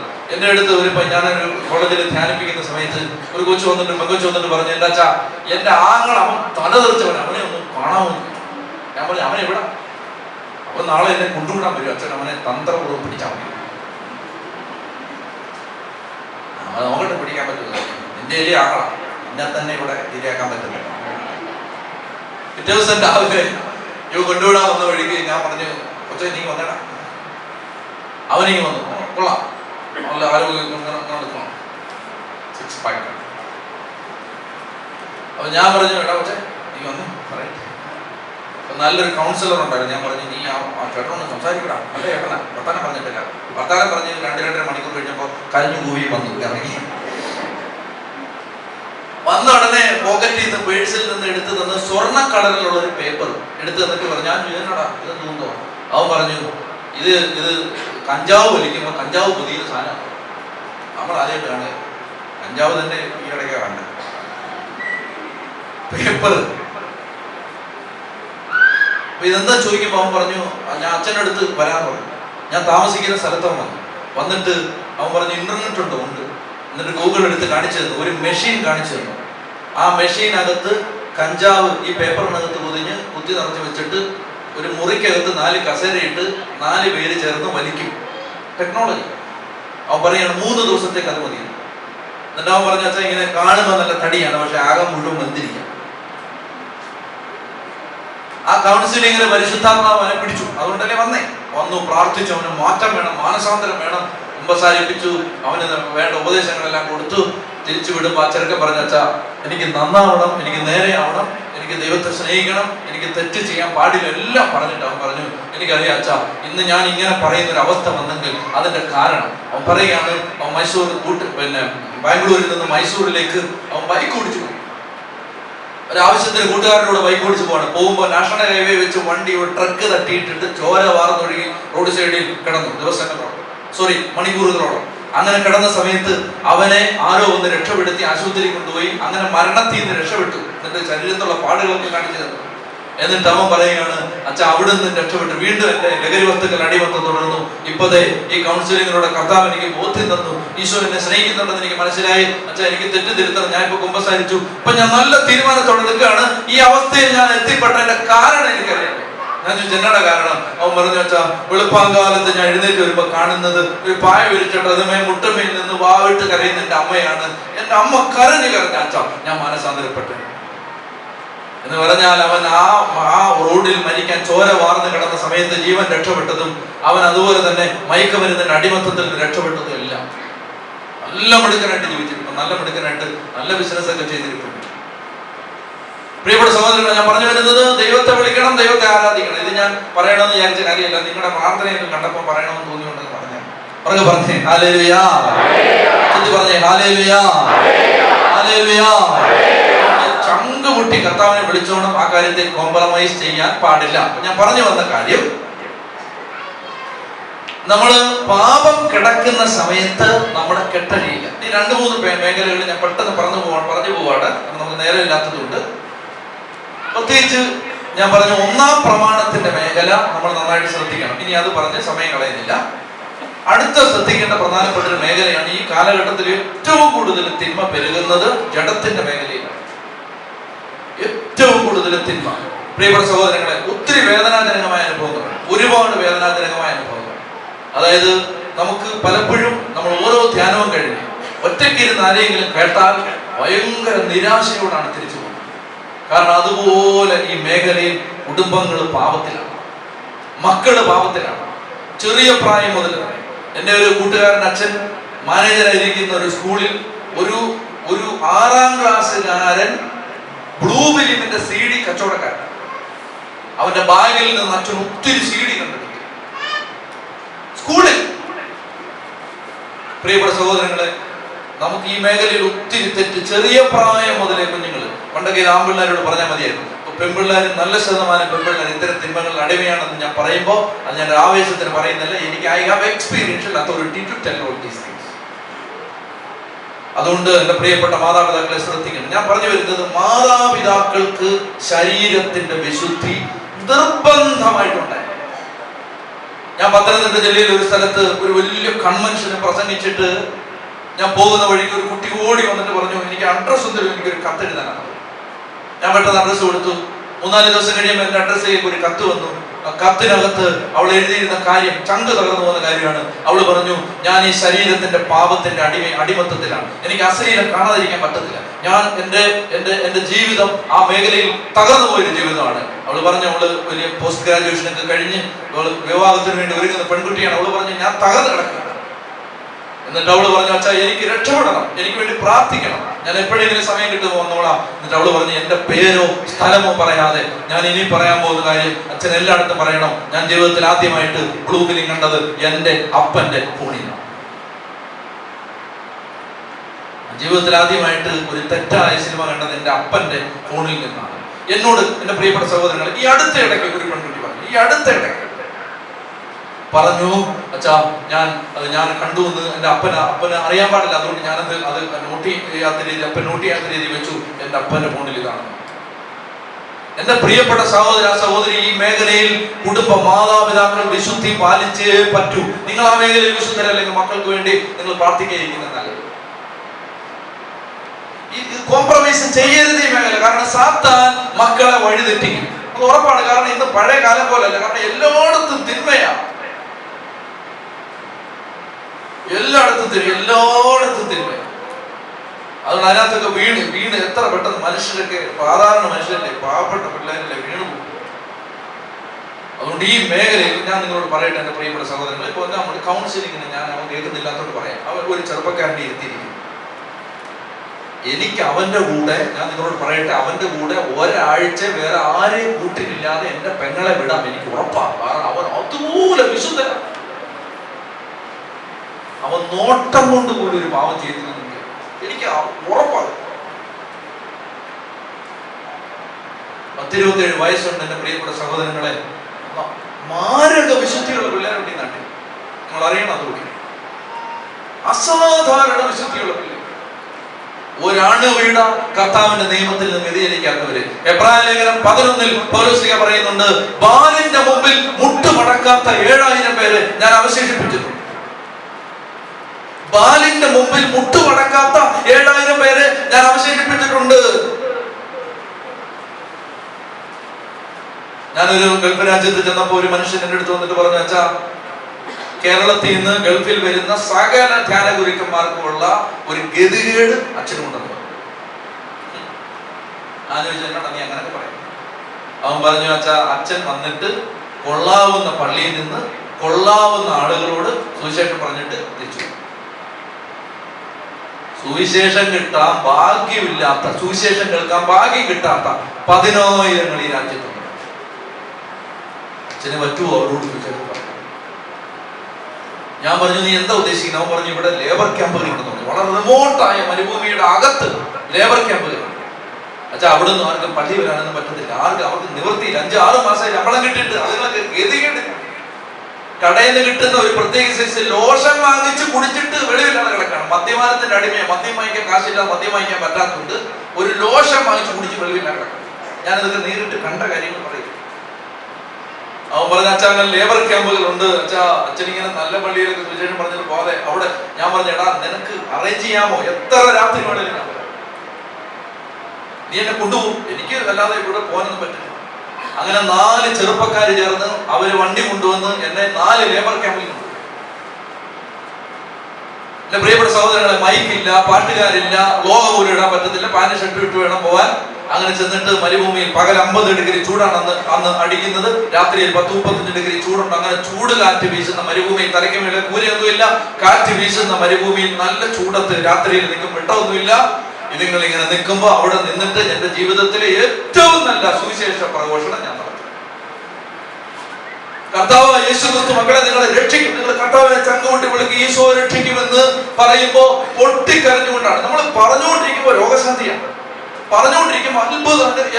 എന്റെ ഈ ഭാഗത്തെ വേദന മാറി, എന്റെ നടുവേദന മാറി, എനിക്കിപ്പോ നിൽക്കാൻ പറ്റുന്നുണ്ട് എന്നൊക്കെ പറഞ്ഞിട്ട് ചേട്ടന്മാർ കരയുക. 5-6 മാസമായി അവർക്ക് ശമ്പളം കിട്ടിയിട്ട് അങ്ങനെ നിവർത്തികേടിന്റെ നടുവിൽ നിൽക്കുന്ന ആ പ്രിയപ്പെട്ട സഹോദരന്മാര് അവരോട് സുവിശേഷം പറഞ്ഞിട്ട് 4ാമത്തെ രാത്രിയിൽ, ശ്രദ്ധിച്ചേ, 4ാമത്തെ രാത്രിയിൽ തിരിച്ച് രാത്രി 11:30 മണിയായിട്ടുണ്ടാവും. മരുഭൂമിയിലൂടെ നല്ല റോഡൊന്നുമല്ല. അങ്ങനെ പതുക്കെ വണ്ടി ഓടിച്ച് ഇങ്ങനെ പോകുമ്പോ അവൻ എന്നോട് ചോദിച്ചു, അച്ഛാ, ഞാൻ അച്ഛനോട് പറഞ്ഞത് അച്ഛനെ ഊണ്ടി ചെയ്തോ? ഞാൻ ചോദിച്ചു, എന്ത് പറഞ്ഞത്? ഞാൻ പറഞ്ഞില്ലേ ഇങ്ങനെ ജ്ഞാനഗുരുക്കന്മാർക്കുള്ള ഗതിയുടെ, ഞാൻ പറഞ്ഞേടാ അങ്ങനെ പറഞ്ഞുകൊണ്ട് എൻ്റെ ജീവിതത്തിൽ ഏറ്റവും നല്ല 4 രാത്രികൾ എനിക്കുണ്ടായി. നീ അങ്ങനെ പറഞ്ഞു. അവൻ എൻ്റെ അടുത്ത് പറഞ്ഞു, എൻ്റെ പൊന്നച്ചാ, ഞാൻ സങ്കടം കൊണ്ട് പറയുന്ന, ഞാൻ ഇതുപോലെ ലേബർ ക്യാമ്പിലായിരുന്നു. അതെല്ലാം പറഞ്ഞിട്ട് ആ രാത്രിയിൽ അവൻ എന്നോടൊരു സംഭവം പറഞ്ഞു. അവൻ പറഞ്ഞു, ദുബായിലെ ഒരു ലേബർ ക്യാമ്പിൽ ജീസസ് യൂത്തിലെ ചെറുപ്പക്കാർ ചേർന്ന് അവിടെയുള്ള ക്രിസ്ത്യാനികളായ ആളുകളോട് പറഞ്ഞ് പ്രാർത്ഥിച്ച് അവരെ ദേവാലയത്തിലേക്ക് കൊണ്ടുവരാൻ വേണ്ടി ജീസസ് യൂത്ത് വരെ പോകും. അങ്ങനെ ചെന്ന സമയത്ത് 8 പേര് താമസിക്കുന്ന ഒരു മുറിയിൽ 7 പേര് ചേർന്ന്, 8 പേര് താമസിക്കുന്ന ഒരു മുറിയിൽ 7 പേര് ചേർന്ന് ഒരു TV വെച്ച് അതിനകത്ത് അശ്ലീല സിനിമ ഇട്ടിട്ട് 7 പേര് കൂട്ടം കൂടിയിരുന്ന് മദ്യപിച്ച് ബ്ലൂ വെല്ലിങ് കണ്ടുകൊണ്ടിരിക്കുമ്പോ ഇവരറിയാതെ കതക് ചാരിട്ടേ ഉള്ളൂ, കതക് തുറക്കുമ്പോൾ ഇവരിതാണ് കാണുന്നത്. പെട്ടെന്ന് അവര് ഒന്നും ചെയ്യാൻ പറ്റാതെ പെട്ടെന്ന് സ്തബ്ധരായിട്ട് നിന്നു. അകത്തിരുന്ന് മദ്യപിച്ച് ബ്ലൂ വെല്ലിങ് കാണുന്നവര് ആകെപ്പാടെ അസ്വസ്ഥരായി. അവർ പെട്ടെന്ന് TV നിർത്തി, പിന്നെ മദ്യക്കുപ്പികളെല്ലാം മാറ്റി വെച്ചു. പെട്ടെന്ന് ഇവരാരാന്ന് അറിയാമോ? അവർക്ക് എല്ലാം പരിചയക്കാരാണ്. അവരാകെ അസ്വസ്ഥരായിട്ട് നിൽക്കുന്ന സമയത്ത് മുറിയിൽ ഭയങ്കര സൈലൻസ്. അപ്പോ ഈ പുറത്തു നിൽക്കുന്ന ജീസസ് യൂത്തുകാര് കേൾക്കുകയാണ് അകത്തുനിന്നൊരു സ്വരം, നന്മ നിറഞ്ഞ മറിയമേ സ്വസ്തി, കർത്താവ് നിന്നോടുകൂടെ, നീ സ്ത്രീകൾ അനുഗ്രഹിക്കപ്പെട്ടവളാകുന്നു. അതെന്താണെന്നറിയാൻ വേണ്ടി അകത്തോട്ട് കയറി നോക്കുമ്പോ 7 പേര് ചേർന്ന് മദ്യപിച്ച് ബ്ലൂ വെല്ലിങ് കാണുന്നു. 8ാമത്തവൻ കട്ടിലിന്റെ 4 വശത്തും ബെഡ്ഷീറ്റ് വിരിച്ചിട്ട് അതിനകത്തിരുന്ന് കൊന്തയിലിക്കൊണ്ട്. അവനെ ഒരു അമ്മ പെറ്റതാണ്, ഒരു അപ്പൻ ജന്മം കൊടുത്തതാണ്, ഒരു കുടുംബത്തെ വളർന്നാണ്. അവൻ കൊച്ചിയില് കപ്പൂച്ചൻകാരുടെ ആശ്രമത്തിൽ അവൻ വൈദികനാവാൻ വേണ്ടി പഠിച്ചുകൊണ്ടിരിക്കുന്നു. എന്റെ പ്രിയപ്പെട്ട സഹോദരങ്ങൾ, ഞാൻ നിങ്ങളോട് പറയുന്നത്, ഏത് പാപത്തിന്റെ പന്നിക്കുഴിക്കകത്തും വിശുദ്ധിയോടെ ജീവിക്കുന്ന ചെറുപ്പക്കാരെ ഒത്തിരി പേരെ ഇരിക്കുന്നത്. അതൊക്കെ എവിടുന്ന് വന്നു എന്നാണ് ഞാൻ പറയുന്നത്. അതിന് കുടുംബങ്ങളിൽ ഒരു ശ്രദ്ധ വേണം, കുടുംബങ്ങളിൽ ഒരു ജാഗ്രത വേണം. പാപത്തിൽ വീടരുത്. പ്രത്യേകിച്ച് നമ്മൾ ക്രിസ്ത്യാനികൾ കാണിച്ചു കൊടുക്കേണ്ട ഒരു മാതൃക എന്താ? നമ്മൾ ഈ തിന്മയെ വീടരുത്. നമ്മളങ്ങനെ നിന്നിട്ട് നമ്മൾ പള്ളിയിൽ പോകുന്നവരാണ്, പ്രാർത്ഥിക്കുന്നവരാണ്, ദൈവത്തെ ആരാധിക്കുന്നവരാണ്. അതുകൊണ്ട് പാപത്തിൽ നമ്മൾ വീട്, അങ്ങനെയുള്ള വിഷയത്തിൽ ഞങ്ങളുടെ കോംപ്രമൈസിന് തയ്യാറാണ് എന്ന് നമ്മളെ കുറിച്ച് മറ്റുള്ളവർ ഇത് സകലമായ കൊള്ളരുതായ്മയെ നമ്മൾ കാണിച്ചിട്ട് നമ്മൾ പറയുകയാണ് ആരും പള്ളി വരുന്നില്ല. എങ്ങനെ വരും? എടാ, വരുന്നവന്റെ അവസ്ഥ ഇതാ. പിന്നെ വല്ലവരും വരുമോ? എടാ, വരുന്നവൻ തകർന്ന് അങ്ങേറ്റം പറ്റി കിടക്കാം. പിന്നെ വല്ലവനോട് വരാൻ പറയാൻ വരും. നീയൊക്കെ ആദ്യം നേരെ ആവാൻ പറയും. അവർക്ക് പറഞ്ഞേ ഹല്ലേലൂയ, പറഞ്ഞേ ഹല്ലേലൂയ, പറഞ്ഞേ ഹല്ലേലൂയ. പ്രിയപ്പെട്ട സഹോദരങ്ങളെ, നമ്മൾ നന്നായിട്ട് കർത്താവിനോട് നമ്മൾ എന്ത് ചെയ്യണമെന്നറിയാം. ഇത് നമ്മളാരും വിഷമിച്ചിരുന്നിട്ട് കാര്യമൊന്നുമില്ല. കർത്താവിനോട് നിലവിളിച്ച് അപേക്ഷിക്കണം. കർത്താവെ, ഈ തിന്മയിൽ നിന്ന് എന്നെ മോചിപ്പിക്കണേ. നിലവിളിച്ച് അപേക്ഷിക്കണം, പൊട്ടിക്കരഞ്ഞ് അപേക്ഷിക്കണം. ഏത് തകർച്ചയുടെ മേഖലയിൽ നിന്ന് കർത്താവ് രക്ഷപ്പെടുന്നു. പ്രത്യേകിച്ച് പാപത്തിന്റെ അടിമത്തത്തിൽ കിടക്കുന്ന ഏത് വ്യക്തിയും കർത്താവ്, ഞാൻ പേര് പറയുന്നില്ല, കാരണം ചില സന്ദർഭങ്ങളിൽ പേര് പറഞ്ഞാൽ അത് പിന്നീട് അത് സെർച്ച് ചെയ്ത് പോയി പാപത്തിൽ പോകും. അതുകൊണ്ടാണ് പേര് പറയുന്നില്ല. ഒരു അമേരിക്കക്കാരി ബ്ലൂ വെല്ലിങ് അഭിനയിച്ചുകൊണ്ടിരിക്കുന്ന സ്ത്രീയാണ്, ജീവിച്ചിരിപ്പുണ്ട്, ചെറുപ്പക്കാരിയാണ്, ഇപ്പോഴും ഉണ്ട്. ആ സ്ത്രീക്ക് ഒരിക്കൽ ഒരു ഇമെയിൽ സന്ദേശം കിട്ടി. ആ ഇമെയിൽ സന്ദേശത്തിൽ ഇങ്ങനെ എഴുതിയിരുന്നു, കഴിഞ്ഞ 8 വർഷമായി ഒരു ചെറുപ്പക്കാരൻ എഴുതിയിരിക്കുകയാണ്, ഞാൻ നിന്റെ മ്ലേച്ഛതകൾ കണ്ട് നശിച്ചു പോയൊരു ചെറുപ്പക്കാരൻ, നിന്റെ നഗ്നത കണ്ട് നശിച്ചു പോയൊരു ചെറുപ്പക്കാരനാണ്. എന്നിട്ട് അവനിങ്ങനെ എഴുതിയിരുന്നു, എന്നാൽ ഇന്നലെ രാത്രി ഞാൻ മറ്റൊരാളെ കണ്ടുമുട്ടി. എനിക്ക് അവനോട് ആരാധനയും സ്നേഹവുമായി ഞാൻ അവന്റെ മുഖം കണ്ടുകൊണ്ടാണ് ഉറങ്ങിയത്. ഇനിമേൽ നിന്റെ മ്ലേച്ഛത കാണാൻ ഞാനില്ല. നീ ചെറുപ്പക്കാരെ നിന്റെ മ്ലേച്ഛത കാണിച്ച് വഴിതെറ്റിക്കരുത്. അങ്ങനെ വഴിതെറ്റി 8 വർഷം കിടന്ന ഒരു ചെറുപ്പക്കാരാണ് ഞാൻ എന്ന് പറഞ്ഞിട്ട് ഒരു ഇമെയിൽ സന്ദേശം. ആ സ്ത്രീക്ക് ആ രാത്രി ഉറങ്ങാൻ പറ്റിയ. അവർ ഈ അഡ്രസ്സിന്റെ ഉറവിടം തപ്പി ഇവന്റെ അടുത്തേക്ക് വന്നിട്ട് അവന്റെ മുമ്പിൽ കൈകൂപ്പി നിന്നിട്ട് പറഞ്ഞു, നീ അയച്ച കത്ത് വായിച്ചത് പിന്നെ എനിക്ക് ഉറങ്ങാൻ പറ്റിയിട്ടില്ല. നീ ആരെ കണ്ടാ രക്ഷപ്പെട്ടത്? എന്നോട് പറ, എനിക്കും രക്ഷപ്പെടാം. അവൻ പറഞ്ഞു, ഐ മെറ്റ് ജീസസ് ക്രൈസ്റ്റ്. ഞാൻ യേശുവിനെ കണ്ടുമുട്ടി. എന്റെ പാപം ക്ഷമിക്കുക മാത്രമല്ല, 1 യോഹന്നാൻ 1:7, യേശുക്രിസ്തുവിന്റെ രക്തം എല്ലാ പാപങ്ങളിൽ നിന്നും നമ്മെ ശുദ്ധീകരിക്കും. 1 യോഹന്നാൻ 1:7, യേശുക്രിസ്തുവിന്റെ രക്തം എല്ലാ പാപങ്ങളിൽ നിന്നും നമ്മെ ശുദ്ധീകരിക്കും. അവൻ പറഞ്ഞു, യേശുക്രിസ്തു എന്നെ പാപങ്ങളിൽ നിന്ന് ശുദ്ധീകരിക്കുക മാത്രമല്ല, പാപം ചെയ്യാതിരിക്കാനുള്ള ശക്തി കൂടി എനിക്ക് തന്നു. ശ്രദ്ധിക്കണം, 2 കാര്യവും ശ്രദ്ധിക്കണം. 1, പാപത്തിൽ നിന്ന് കർത്താവ് കഴുകി വിശുദ്ധീകരിക്കും. 2, പാപം ചെയ്യാതിരിക്കാനുള്ള ശക്തി തരും. അതിനെന്താ ചെയ്യേണ്ടതെന്ന് അറിയാമോ? നമ്മൾ ആഗ്രഹിക്കണം പാപത്തിൽ നിന്ന് രക്ഷപ്പെടാൻ. ഇന്ന് അനേകര് പാപത്തിൽ നിന്ന് രക്ഷപ്പെടാൻ പറ്റാത്തതിന് കാരണം പാപം തരുന്ന ഒരു സുഖത്തോട് നമുക്കൊരു മമതയുണ്ട്. വളരെ ശ്രദ്ധിച്ച് കേട്ടോണം. പാപം തരുന്ന സുഖത്തോട് നമുക്കൊരു മമതയുണ്ട്, അത് കളയാൻ വയ്യ. എന്നിട്ടാ പറയുന്നത് എങ്ങനെയും എന്നെ രക്ഷപ്പെടുത്തണേ. നീ 100% ആഗ്രഹിക്കാതെ ഒരു കെട്ടുവഴിയില്ല. ഇങ്ങനെ പറയാറുണ്ട്, without repentance no forgiveness, without desperation no deliverance. Without repentance no forgiveness, അനുദപിക്കാതെ പാപമോചനമില്ല. വിത്തൗട്ട് ഡെസ്പറേഷൻ നോ ഡെലിവറൻസ്, നീ ശരിക്കും നിരാശപ്പെട്ട് ആഗ്രഹിക്കാതെ ഡെലിവറൻസും കിട്ടില്ല. അതായത് പാപം കുറച്ചുവിട്ടിരുന്നോട്ടെ, കുറച്ചതിന്റെ സന്തോഷം കിടക്കട്ടെ എന്നൊക്കെ പറഞ്ഞിട്ടിരുന്നാലൊന്നും പാപമോചനം ഡെലിവറൻസ് കിട്ടണമെന്നില്ല. അപ്പൊ ഈ സ്ത്രീ ചങ്കുപൊട്ടി ആഗ്രഹിച്ചപ്പോൾ ആ ചെറുപ്പക്കാരൻ യേശുക്രിസ്തുവിനെ കണ്ടുമുട്ടി. യേശുക്രിസ്തു പാപം മോചിച്ചെന്ന് പറഞ്ഞു. അവനെ പ്രിയപ്പെട്ട സഹോദരൻ, ഈ സ്ത്രീയെ അവൻ സുവിശേഷം കേൾക്കാൻ കൊണ്ടുപോയി, അവളെ സഹായിക്കാൻ തുടങ്ങി. ഞാൻ ചുരുക്കി പറയാം, ഇന്ന് ലോകത്ത് പൊർണോഗ്രഫി കണ്ട് അതിന് അടിമയാവരുതെന്ന് പറഞ്ഞ് പ്രചരിപ്പിക്കുന്ന ഒരു ഇവാഞ്ചലിക്കൽ ഗ്രൂപ്പിന്റെ അമരത്ത് നിൽക്കുകയാണ്. ഒരു കാലത്ത് അമേരിക്കയിലെ പൊർണോഗ്രഫിക് ഇൻഡസ്ട്രിയിൽ ഒരു മാസം അവൾക്ക് കിട്ടിയിരുന്ന 10 ലക്ഷം രൂപയാണ്. നമ്മുടെ ഇന്ത്യൻ വിനിമയ നിരക്കിൽ കണക്ക് കൂട്ടിയാൽ 10 ലക്ഷം രൂപ മാസ വരുമാനം ഉണ്ടായിരുന്ന സ്ത്രീ അമേരിക്കയിലെ അനാഥാലയങ്ങൾക്ക് തന്റെ മുഴുവൻ സമ്പാദ്യം എഴുതി കൊടുത്തിട്ട് അവര് യേശുക്രിസ്തുവിനെ പ്രഘോഷിച്ച് ജീവിക്കുക. പറഞ്ഞേ ഹല്ലേലൂയ, പറഞ്ഞേ ഹല്ലേലൂയ. പ്രിയപ്പെട്ട സഹോദരങ്ങളെ, അതുകൊണ്ട് നമ്മൾ ശരീരത്തിന്റെ പാപത്തിന് അടിമയാവരുത്. അപ്പൊ അതുകൊണ്ട് ആ മേഖല നമ്മൾ ഡെലിവറൻസിന് വേണ്ടി പ്രാർത്ഥിക്കുമ്പോൾ ശക്തമായിട്ട് നമ്മൾ അനുദപിച്ച് പാപം നമ്മൾ മോചിക്കപ്പെടേണ്ട മേഖലകൾ. ഒന്നാം പ്രമാണം, 2 6 പ്രമാണം. പ്രഭാഷകന്റെ പുസ്തകം 21:1 മുതലുള്ള വാക്യങ്ങൾ. പ്രഭാഷകൻ 21:1 മുതൽ, മകനെ നീ പാപം ചെയ്തിട്ടുണ്ടോ? ഇനി ചെയ്യരുത്. പഴയ പാപങ്ങളിൽ നിന്നുള്ള മോചനത്തിനായി പ്രാർത്ഥിക്കുക. സർപ്പത്തിൽ നിന്നെന്ന പോലെ പാപത്തിൽ നിന്ന് ഓടിയകലുക. അടുത്ത് ചെന്നാൽ അത് കടിക്കും, അതിന്റെ പല്ലുകൾ സിംഹത്തിന്റെ പല്ലുകളാണ്, അത് ജീവൻ അപഹരിക്കും. കേട്ടോ, സർപ്പത്തിൽ നിന്നെന്ന പോലെ പാപത്തിൽ നിന്ന് ഓടിയകലുക. പ്രിയപ്പെട്ടവരെ, വിശുദ്ധി പാലിക്കുന്ന 10 എണ്ണം ഒരു സമൂഹത്തിലുണ്ടായാൽ ആ സമൂഹം രക്ഷപ്പെടും. 10 പേര് പരിശുദ്ധി പാലിക്കുന്ന 10 പേരെ നമുക്ക് വളർത്തിയെടുക്കാൻ പറ്റിയാൽ ആ സമൂഹം രക്ഷപ്പെടും. വിശുദ്ധി പാലിക്കുന്ന ഒരു 10 പേര് നിങ്ങളുടെ കൂട്ടായ്മയിലുണ്ടെങ്കിൽ രക്ഷപ്പെടും.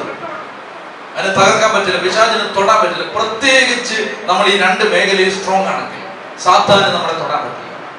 ഉറക്കെ പറഞ്ഞേ ഹല്ലേലൂയ, ഉച്ചത്തിൽ പറഞ്ഞേ ഹല്ലേലൂയ, ഉച്ചത്തിൽ പറഞ്ഞേ ഹല്ലേലൂയ, ഹല്ലേലൂയ. നമ്മുടെ സഹോദരങ്ങളെ ഒന്ന് എഴുന്നേറ്റ് എല്ലാവരും.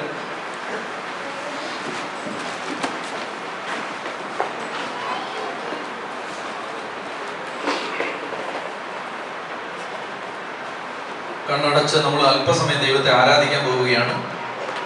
ഈ സമയത്ത് ഏറ്റവും സത്യസന്ധമായി ആഗ്രഹിക്കണം. തഴക്കദോഷങ്ങൾക്ക് അടിമകളാണെങ്കിൽ പ്രാർത്ഥിക്കണം. മദ്യപാനത്തിന് അടിമയാണെങ്കിൽ അത് ജഡത്തിന്റെ പാപമാണ്, അതിന് മോചനത്തിന് വേണ്ടി പ്രാർത്ഥിക്കണം. പുകവലിക്കും ലഹരി വസ്തുക്കൾക്കും അടിമയാണെങ്കിൽ പ്രാർത്ഥിക്കണം, വിടുതലിന് വേണ്ടി പ്രാർത്ഥിക്കണം. ഏതെങ്കിലും വിധത്തിലുള്ള സ്വഭാവ വൈകല്യങ്ങൾക്ക് അടിമയാണെങ്കിൽ വിമോചനത്തിന് വേണ്ടി പ്രാർത്ഥിക്കണം. ഏതെങ്കിലും വിധത്തിൽ തെറ്റായ വഴികളിലൂടെ നടക്കുന്ന ദാമ്പത്യ അവിശ്വസ്തത കാണിക്കുന്ന വ്യക്തിയാണെങ്കിൽ കർത്താവിനോട് പ്രാർത്ഥിക്കണം. ശരീരം കൊണ്ട് തെറ്റിയുന്ന വ്യക്തിയാണെങ്കിൽ കർത്താവിനോട് പ്രാർത്ഥിക്കണം. റോമാലേഖനം 12-ാം അധ്യായം 1-ാം വാക്യം. കർത്താവിന്റെ കാരുണ്യം അനുസ്മരിച്ചുകൊണ്ട് ഞാൻ നിങ്ങളോട് അപേക്ഷിക്കുന്നു, നിങ്ങളുടെ ശരീരങ്ങളെ സജീവമായ ഒരു ബലിയായി ദൈവത്തിന് സമർപ്പിക്കണം. ഇതായിരിക്കട്ടെ നിങ്ങളുടെ യഥാർത്ഥമായ ആരാധന. ഈ മേഖലയിൽ അനേകർ വീണുപോകുന്നുണ്ട്. അനേകം കുടുംബങ്ങൾ അതുമൂലം നശിക്കുന്നുണ്ട്. അനേകം സമൂഹങ്ങൾ, സഭ അതുമൂലം നശിക്കുന്നുണ്ട്. പിശാചിന് നമ്മളെ ആക്രമിക്കാനുള്ള ഏറ്റവും ശക്തമായ വഴിയാണിത്. പ്രിയപ്പെട്ട മക്കളെ, കർത്താവ് കൃപ തരും. വിശുദ്ധിക്ക് വേണ്ടി വില കൊടുത്ത് ജീവിച്ച 10,000 കത്തോലിക്ക സഭയിലുണ്ട്. നിങ്ങൾ ഓർക്കണം, അവിടെ ഇവിടെ ഓരോ വാർത്തകൾ കേൾക്കുമ്പോൾ മനസ്സ് നമ്മൾ ഒത്തിരി തകർന്നു പോകുന്നുണ്ട്. തിരുസഭയിൽ ഒത്തിരി പേരുടെ വീഴ്ചകൾ കേൾക്കുമ്പോൾ നമ്മുടെ മനസ്സ് തകർന്നു പോകുന്നുണ്ട്. 4.5 ലക്ഷം വൈദികരുണ്ട് കത്തോലിക്ക തിരുസഭയിൽ. പ്രിയപ്പെട്ട സഹോദരങ്ങളെ, അനേക ലക്ഷം വൈദികര് വില കൊടുത്ത് ജീവിക്കുന്നുണ്ട്. അനേകര് വിശുദ്ധി പാലിക്കുന്നുണ്ട്. അനേകര് കർത്താവിന് വേണ്ടി അഭിമാനത്തോടെ സ്വന്തം ശരീരത്തെ ഒരു ബലിയാക്കി മാറ്റി ജീവിക്കുന്നുണ്ട്. അനേക ലക്ഷം സന്യാസിനികൾ വിശുദ്ധരായിട്ട് ജീവിക്കുന്നുണ്ട്. എത്രയോ വിശുദ്ധര് ഈ നാട്ടിൽ, എത്രയോ പേര് കർത്താവിന് വേണ്ടി വില കൊടുത്ത് ജീവിച്ചു. എത്രയോ ചെറുപ്പക്കാര് കോളേജ് ക്യാമ്പസുകളിൽ എത്രയോ മക്കള് വില കൊടുത്ത് ജീവിക്കുന്നു. നമ്മുടെ കുടുംബങ്ങൾ അങ്ങനെ ഒരു കൾച്ചർ പ്രൊമോട്ട് ചെയ്യണം. നമ്മുടെ മക്കൾ വിശുദ്ധിയോടെ ജീവിക്കണം. പാപം ചെയ്യാൻ ആരെങ്കിലും വന്ന് ജീവിതത്തിന്റെ ഏതെങ്കിലും ഇടവഴിയിൽ വെച്ച് സ്നേഹത്തിന്റെ കാക്കപ്പൊന്ന് കാണിച്ച് മാടി വിളിക്കുമ്പോൾ വീണു പോകുന്ന മക്കളായിട്ട് നമ്മുടെ മക്കൾ മാറരുത്. അതിന് മാതാപിതാക്കൾ വിശുദ്ധിയും വേർപാടും പാലിക്കണം, വിശുദ്ധി പാലിക്കണം. ഒന്നാം പ്രമാണ ലംഘനത്തിൽ, ഒന്നാം പ്രമാണത്തിന്റെ കാര്യത്തിൽ കോംപ്രമൈസ് ചെയ്യരുത്. ആറാം പ്രമാണത്തിന്റെ കാര്യത്തിൽ കോംപ്രമൈസ് ചെയ്യരുത്. ശരീരത്തെ മാന്യതയോടെ കാത്തു സൂക്ഷിക്കേണ്ടത് എങ്ങനെയെന്ന് ഓരോരുത്തരും അറിയണം. രണ്ട് കരങ്ങൾ സ്വർഗത്തിലേക്ക് ഉയർത്തി. നമ്മുടെ ജീവിതത്തിൽ കുറവുകൾ വന്നു പോയിട്ടുണ്ടാവും. എല്ലാം ബലഹീനരാണ്, കുറവുള്ളവരാണ്. കർത്താവിന് അതറിയാം. പ്രിയപ്പെട്ട മക്കളെ, നന്നായിട്ട് ആഗ്രഹിക്കണം. ഇനി ആരെയും ശ്രദ്ധിക്കരുത്. ഏതാനും മിനിറ്റുകൾ നമ്മൾ കർത്താവിനെ സ്തുതിക്കാൻ പോവുകയാണ്. നിങ്ങൾ ആരെയും ശ്രദ്ധിക്കരുത്. ശക്തമായി കർത്താവ് കെട്ടഴിക്കും. വചനം പ്രഘോഷിക്കപ്പെട്ടിട്ടുണ്ടെങ്കിൽ അതൊരു കെട്ടുകഥയെ നിലനിൽക്കാൻ കർത്താവ് അനുവദിക്കില്ല. ദൈവത്തിന്റെ ബാധ്യതയാണ് കൃപ തരിക എന്നുള്ളത്. കർത്താവ് തന്നിരിക്കും. നീ ആഗ്രഹിക്കണം, നീ ആഗ്രഹിക്കണം. തെറ്റ് ചെയ്യണ്ട, എനിക്ക് പാപം ചെയ്യണ്ട, എനിക്ക് പാപത്തിൽ നിന്ന് മോചനം വേണം, എനിക്ക് അടിമത്തത്തിൽ നിന്ന് കെട്ടഴിഞ്ഞ് ഞാൻ രക്ഷപ്പെടണം. നന്നായിട്ട് ആഗ്രഹിക്കണം. രണ്ട് കരങ്ങൾ സ്വർഗത്തിലേക്ക് ഉയർത്തി ആദരം തുറന്ന് എല്ലാ മക്കളും സ്തുതിക്കുന്നു. Hallelujah, hallelujah, hallelujah, hallelujah, hallelujah. പോരാ, ഉച്ചത്തിൽ വിട്ടുകൊടുത്ത് സ്തുതിക്കും. നാമിന്റെ കെട്ടഴിഞ്ഞ പോട്ടെ. ദൈവത്തിന്റെ നാമം ശക്തമായി നാവിൽ വിളിപ്പെടട്ടെ. ദൈവത്തിന്റെ ശക്തി വിളിപ്പെടട്ടെ. പരിശുദ്ധാത്മാവിന്റെ നാമം ഏറ്റെടുക്കട്ടെ. ഭാഷാവരങ്ങൾ തുറക്കപ്പെടട്ടെ. പ്രാർത്ഥനയുടെ വരങ്ങൾ തുറക്കപ്പെടട്ടെ. അടുക്ക് വിട്ടുപോകട്ടെ. അന്ധത വിട്ടുപോകട്ടെ. യേശുവിന്റെ നാമത്തിൽ കെട്ടഴിയട്ടെ. ശരീരത്തിന്റെ രോഗങ്ങളുടെ വിട്ടുപോകട്ടെ. യേശുവിന്റെ നാമത്തിൽ ആശുദ്ധിയുടെ വ്യഭിചാരത്തിന്റെ ആസക്തികളുടെ കലകലക്ഷങ്ങളുടെ സ്വർണ്ണഭോഗത്തിന്റെ സ്വയംഭോഗത്തിന്റെ ആസക്തിയുടെ വ്യഭിചാരത്തിന്റെ പൈശാചിക അരൂപി യേശുവിന്റെ നാമത്തിൽ വിട്ടിരിക്കുന്നു. എല്ലാ അടിമത്തങ്ങളുടെ മേൽ കർത്താവിന്റെ ശക്തി വ്യാപിക്കുന്നു. പരിശുദ്ധമായ ശക്തി വ്യാപിക്കുന്നു. പാപത്തിന് വിട്ടറിയട്ടെ, പാപത്തിന് വിട്ടറിയട്ടെ. യേശുവിന്റെ നാമത്തിൽ പുതുസഭയ്ക്ക് നൽകപ്പെട്ട അധികാരത്തെയും ശക്തികളും പ്രാർത്ഥിക്കുന്നു. ദൈവമേ, ദേശത്തിന്റെ മേൽ സർക്കാർ കിട്ടിയിട്ടുണ്ട്. ഒന്നാം പ്രമാണത്തിൽ, ആറാം പ്രമാണത്തിന്റെ യേശുവിന്റെ നാമത്തിൽ അഴിയട്ടെ പ്രാർത്ഥിക്കുന്നു. യേശുവിന്റെ നാമത്തിൽ അഴിയട്ടെ. സ്തുതിക്കട്ടെ, സ്തുതിക്കട്ടെ, സ്തുതിക്കട്ടെ. എല്ലാവരും സ്തുതിക്കട്ടെ.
കണ്ണുകളടച്ച് പ്രാർത്ഥിക്കട്ടെ. ശാന്തമായിട്ട് പ്രാർത്ഥിക്കും. കണ്ണുകളടച്ച് പ്രാർത്ഥിക്കും. പ്രിയപ്പെട്ട പരിശുദ്ധാത്മാവേ, പൊന്നു പരിശുദ്ധാത്മാവേ, നമ്മുടെ ശരീരത്തിലേക്ക് നിന്റെ ശക്തി തരണേ. ഉള്ള സമയത്ത് പെട്ടെന്ന് ഞാൻ കുമ്പസാരത്തിൻ്റെ ഒരു വിലയെ പറ്റി നല്ല ഒരു ബോധ്യത്തിലേക്ക് വരാൻ നിങ്ങളെ സഹായിക്കാമെന്ന് വിചാരിക്കുന്നു. നന്നായിട്ട് നിങ്ങളിത് ശ്രദ്ധിച്ചിരിക്കുക. എനിക്കറിയാം, രാവിലെ മുതൽ വന്നവരാണ്, ശരീരത്തിനൊക്കെ ക്ഷീണവും അസ്വസ്ഥതയൊക്കെ ഉള്ള മക്കളാണ്. എങ്കിലും നമ്മൾ കർത്താവിന് വേണ്ടി നോമ്പ് കാലത്ത് അല്പം വില കൊടുത്ത് പ്രാർത്ഥിക്കാം. അതുകൊണ്ട് വലിയ അസ്വസ്ഥതയൊക്കെ ഉണ്ടെങ്കിലും വിഷമിക്കേണ്ട, കർത്താവ് നിങ്ങളെ സഹായിക്കും. അസ്വസ്ഥതകളൊക്കെ കർത്താവ് മാറ്റിത്തരും. അപ്പോൾ നമ്മൾ കുമ്പസാരത്തിൻ്റെ വിലയെക്കുറിച്ച് അറിയണം. എന്തുകൊണ്ടാണ് നമ്മൾ കുമ്പസാരത്തെ വളരെ സീരിയസ് ആയിട്ട് എടുക്കേണ്ടത് നമ്മൾ അറിയണം. ഒന്നാമത്തെ കാരണം ഞാൻ പറഞ്ഞു, നമുക്ക് പിശാചിന് നമ്മുടെ മേലൊരു ക്ലെയിം ഉണ്ടാവില്ല. അതായത് ഞാനിങ്ങനെ നിൽക്കുന്ന സമയത്ത് സാത്താൻ എൻ്റെ അടുത്ത് വന്ന്, നിങ്ങൾ ബൈബിൾ ഉള്ളവരും തുറന്നേ, സഖറിയ പ്രവചനം പുതിയ നിയമത്തിൽ നിന്ന് പുറകോട്ട് പോകും. അതാ എളുപ്പം. പുതിയ നിയമത്തിൽ നിന്ന് പുറകോട്ട് പോയിട്ട് മലാഖിയാണ് അവസാനത്തെ പുസ്തകം. അതിന് തൊട്ട് മുമ്പുള്ള പുസ്തകമാണ് സഖറിയ പ്രവചനം 3-ാം അധ്യായം 1 മുതലുള്ള വാക്യം. എല്ലാവരും എടുത്തിട്ട് സഖറിയ പ്രവചനം, സഖറിയ ചാപ്റ്റർ 3 എല്ലാവരും എടുത്തോ, വായിച്ചോ. പ്രധാന പുരോഹിതനായ യോശുവ കർത്താവിന്റെ ദൂതന്റെ മുമ്പിൽ നിൽക്കുന്നതും സാത്താൻ അവനിൽ കുറ്റം ആരോപിക്കാൻ അവന്റെ വലതുഭാഗത്ത് നിൽക്കുന്നതും അവിടുന്ന് കാണിച്ചു തന്നു.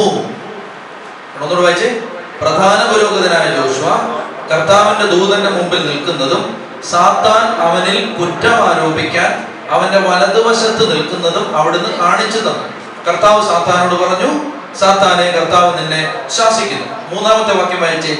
ജോഷുവ മുഷിഞ്ഞ വസ്ത്രം ധരിച്ച് ദൂതന്റെ മുമ്പിൽ നിൽക്കുകയായിരുന്നു. കേട്ടെ ഇങ്ങോട്ട് നോക്കി.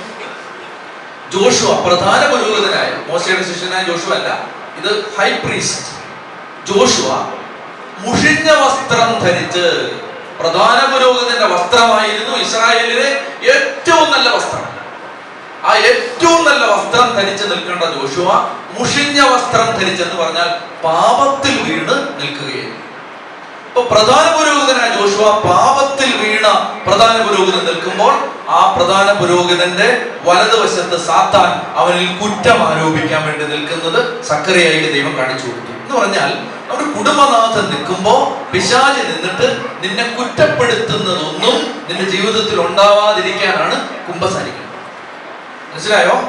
അതായത് പിശാച് വന്നിട്ട്, കുടുംബനാഥ, നീ നിന്റെ മകന് വേണ്ടി മകൾക്ക് വേണ്ടി പ്രാർത്ഥിക്കുമ്പോൾ നിന്നെ കുറ്റപ്പെടുത്താൻ വേണ്ടി പിശാച് നിൽക്കാതിരിക്കാൻ വേണ്ടിയിട്ടാണ് കുമ്പസാരിക്കേണ്ടത്. നമ്മൾ യേശുക്രിസ്തുവിന്റെ നാമത്തിൽ കുമ്പസാരിച്ച് പാപമോചനം പ്രാപിച്ചു കഴിഞ്ഞാൽ സാത്താന് നമ്മളെ കുറ്റപ്പെടുത്താൻ ആഴ്ച ഓടിക്കണം. കുമ്പസാരക്കുട്ടിയെ ഓടിച്ചെന്ന് കർത്താവിനോട് ജീവിതത്തിൽ സംഭവിച്ച കുറവുകളെല്ലാം ഏറ്റു പറഞ്ഞു കഴിഞ്ഞാൽ പിശാചിന് നമ്മളെ ബ്ലെയിം ചെയ്യാൻ, നമ്മുടെ മേൽ ലീഗൽ ക്ലെയിം എടുക്കാൻ ഒന്നും.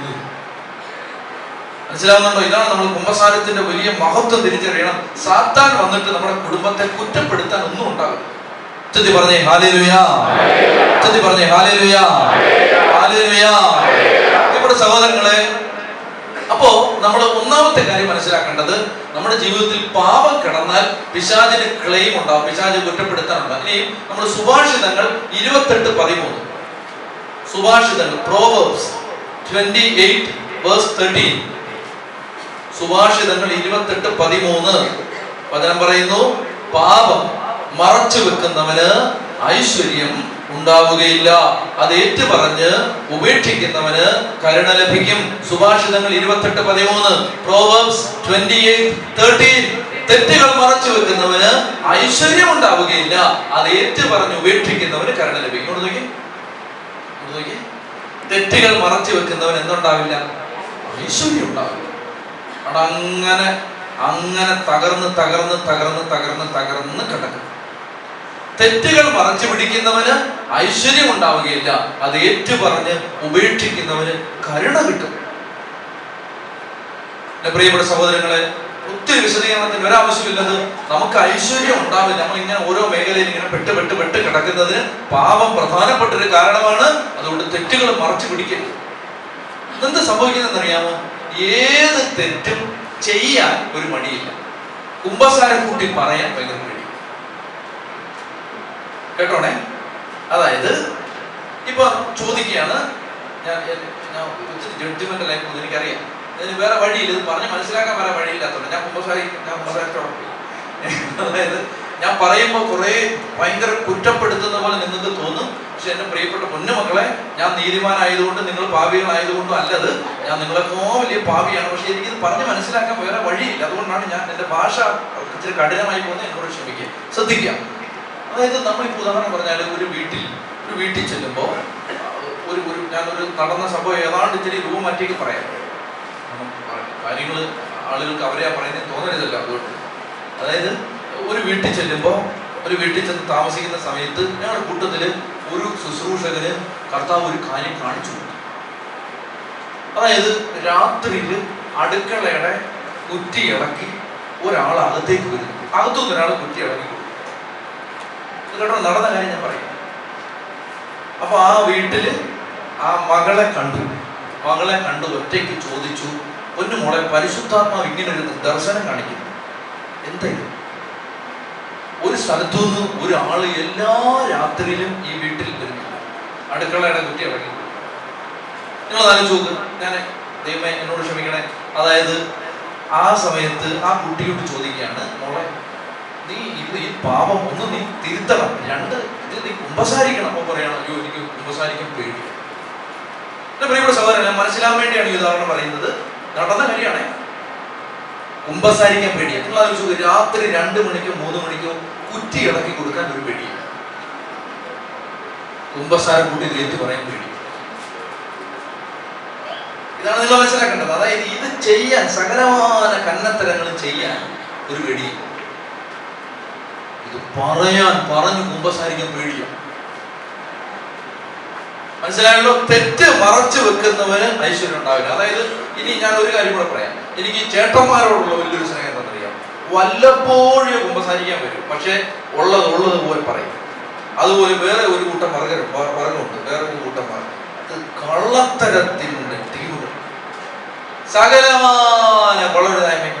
എന്നിട്ട് പിന്നെ ഈ സാരിയൊക്കെ സ്റ്റാൻഡേർഡാണ്. അങ്ങനെ അങ്ങോട്ട് വന്നിട്ട് പിന്നെ ഇതിങ്ങനെ സാരിയൊക്കെ അങ്ങോട്ടും ഇങ്ങനെ പറഞ്ഞു വെച്ചിട്ട്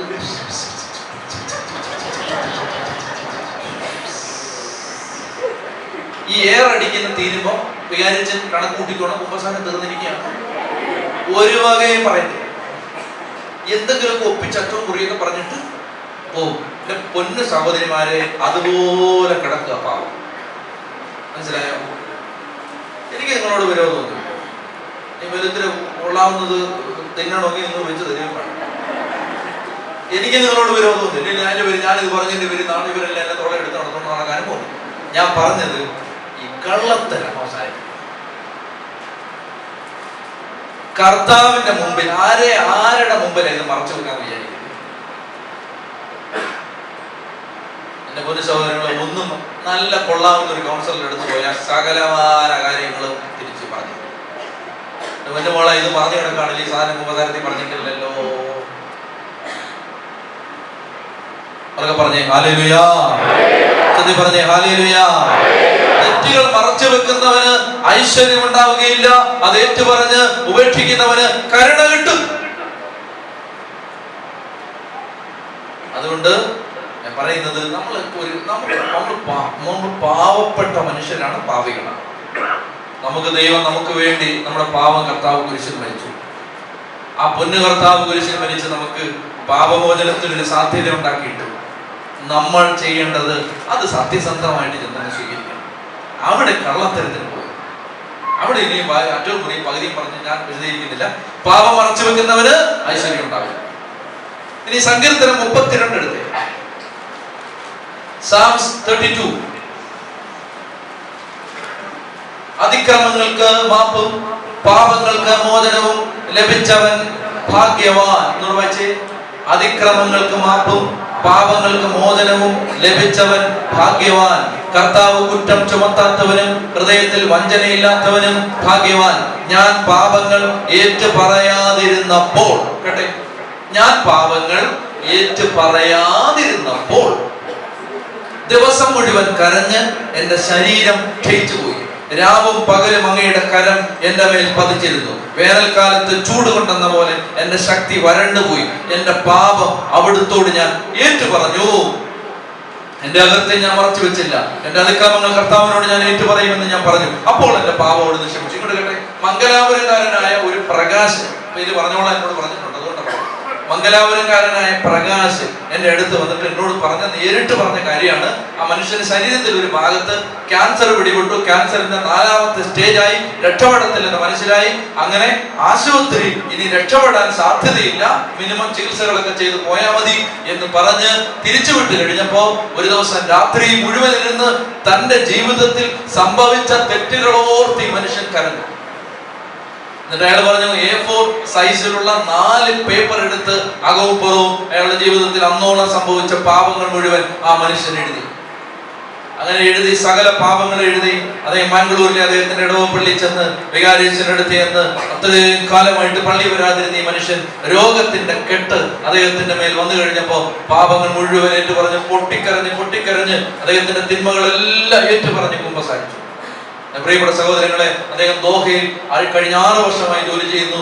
ഈ മനുഷ്യൻ പറയുകയാണ്, ആ കുമ്പസാരത്തിന് ശേഷം തൊട്ടടുത്ത ആ ചികിത്സയ്ക്ക് അടുത്ത പ്രാവശ്യം ചെല്ലുമ്പോ ഡോക്ടേഴ്സ് എന്നോട് ഒരു കാര്യം പറഞ്ഞു, ശരീരത്തിൽ അദ്ദേഹത്തിന്റെ ഒരു സ്വകാര്യ ഭാഗത്താണ് ക്യാൻസർ പിടിപെട്ടത്, ശരീരത്തിൽ ക്യാൻസർ അല്ല, പ്രിയപ്പെട്ട പൂർണ്ണ ആരോഗ്യത്തോടെ ജീവിക്കും. നിങ്ങളിത് പറയുമ്പോൾ നിങ്ങൾ വിചാരിക്കും ധ്യാനഗുരുക്കന്മാർ അങ്ങനെ പലതും പറയാറുണ്ട്.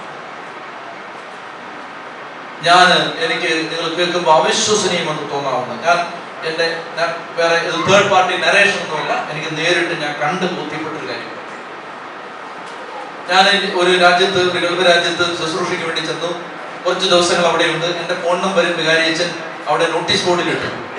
എന്നിട്ട് പറഞ്ഞു, അച്ഛനെ കാണേണ്ടവർക്ക് ഈ നമ്പറിൽ വിളിച്ചാൽ മതി എന്ന് പറഞ്ഞു. അങ്ങനെ ഒത്തിരി പേര് പ്രാർത്ഥിക്കാനൊക്കെ വിളിക്കുമായിരുന്നു. ആ കൂട്ടത്തിൽ ഒരിക്കൽ ഒരു പെൺകുട്ടി ഇങ്ങനെ വിളിച്ചിട്ട് പറഞ്ഞു, അച്ഛാ എന്നെ വീട്ടിൽ വന്ന് ഒന്ന് കുമ്പസാരിപ്പിക്കാമോ?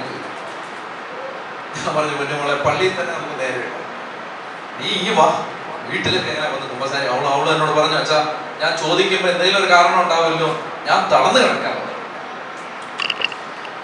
മറ്റുള്ളവര് വരുന്നത് പോലെ എനിക്ക് പള്ളിയിൽ വരാൻ പറ്റില്ല, ഞാൻ തളർന്നു കിടക്കുകയാണ്. ഞാൻ പറഞ്ഞു, ഞാൻ വരാന്ന് പറഞ്ഞു. എങ്ങനെ വരും? ഹസ്ബൻഡ് വന്ന് കൊണ്ടുപോകും. ഞാൻ ഹസ്ബൻഡ് വന്നു. ഞാൻ ആ വീട്ടിലേക്ക് ചെന്നു.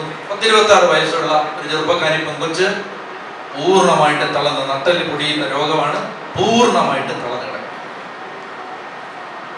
ഇളയ ഒരു കൊച്ചുണ്ട്, ആ കുട്ടിയുണ്ട്, ഹസ്ബൻഡുണ്ട്. ഹസ്ബൻഡ് എന്നെ കൊണ്ടുവിട്ടിട്ട് അദ്ദേഹം ജോലി സ്ഥലത്തേക്ക് പോയി. തിരിച്ചു വിളിച്ചാൽ മതി എന്ന് പറഞ്ഞു. ഞാൻ അവിടെ ഇരുന്നു. സമയമെടുത്ത് ഈ മകള് നന്നായിട്ട് കുമ്പസാരിച്ചു, ആശീർവാദങ്ങൾ കൊടുത്തു, പ്രാർത്ഥിച്ചു, തിരിച്ചുപോയി. പ്രാർത്ഥിക്കാന്നൊക്കെ പറഞ്ഞു തിരിച്ചുപോയി. ഒരു 4 ദിവസം കഴിഞ്ഞിട്ട് ഇവള് വീണ്ടും വിളിച്ചിട്ട് എന്നോട് പറഞ്ഞു, എൻ്റെ അച്ഛാ അഹങ്കാരമാണെന്ന് അച്ഛൻ വിചാരിക്കരുത്, ഒന്നുകൂടെ വരാമോ അച്ഛാ? ഞാൻ അവരോട് പറഞ്ഞു, എൻ്റെ കുഞ്ഞുമോളെ ഒന്ന് വന്നല്ലേ ഉള്ളൂ, നീ കിടപ്പിൽ കിടന്നുകൊണ്ട് എന്നാ വാങ്ങും ചെയ്യാൻ? ഞാൻ ഒന്ന് വന്നല്ലേ ഉള്ളൂ, ഇനി ഒരാഴ്ച കൂടെ 2 ആഴ്ച കഴിഞ്ഞിട്ടൊക്കെ വരാം. അപ്പൊ അവൾ എന്നോട് പറഞ്ഞു, അച്ഛാ എനിക്ക് ഇന്നലെ ഒരു സഹോദരൻ ഫോണിൽ കൂടെ നാട്ടിൽ നിന്ന് എന്നെ വിളിച്ച് സംസാരിച്ച് ഫോണിൽ കൂടെ എനിക്ക് കൗൺസിലിംഗ് തന്ന് ഒരു 1/4 മണിക്കൂർ എനിക്ക് വേണ്ടി പ്രാർത്ഥിച്ച് കുറെ മേഖലകൾ എനിക്ക് വെളിപ്പെടുത്തി തന്നു. അച്ഛാ ഞാനത് കുമ്പസാരത്തിൽ പറഞ്ഞിട്ടില്ല. ഞാൻ പറഞ്ഞെങ്കിലും അതിങ്ങനെ ഉദാസീനമായിട്ടൊക്കെയാ പറഞ്ഞത്. അതിന്റെ സീരിയസ്നെസ്സോടെ ഞാൻ കുമ്പസാരിച്ചിട്ടില്ല, പറഞ്ഞിട്ടൊക്കെ ഉണ്ട്.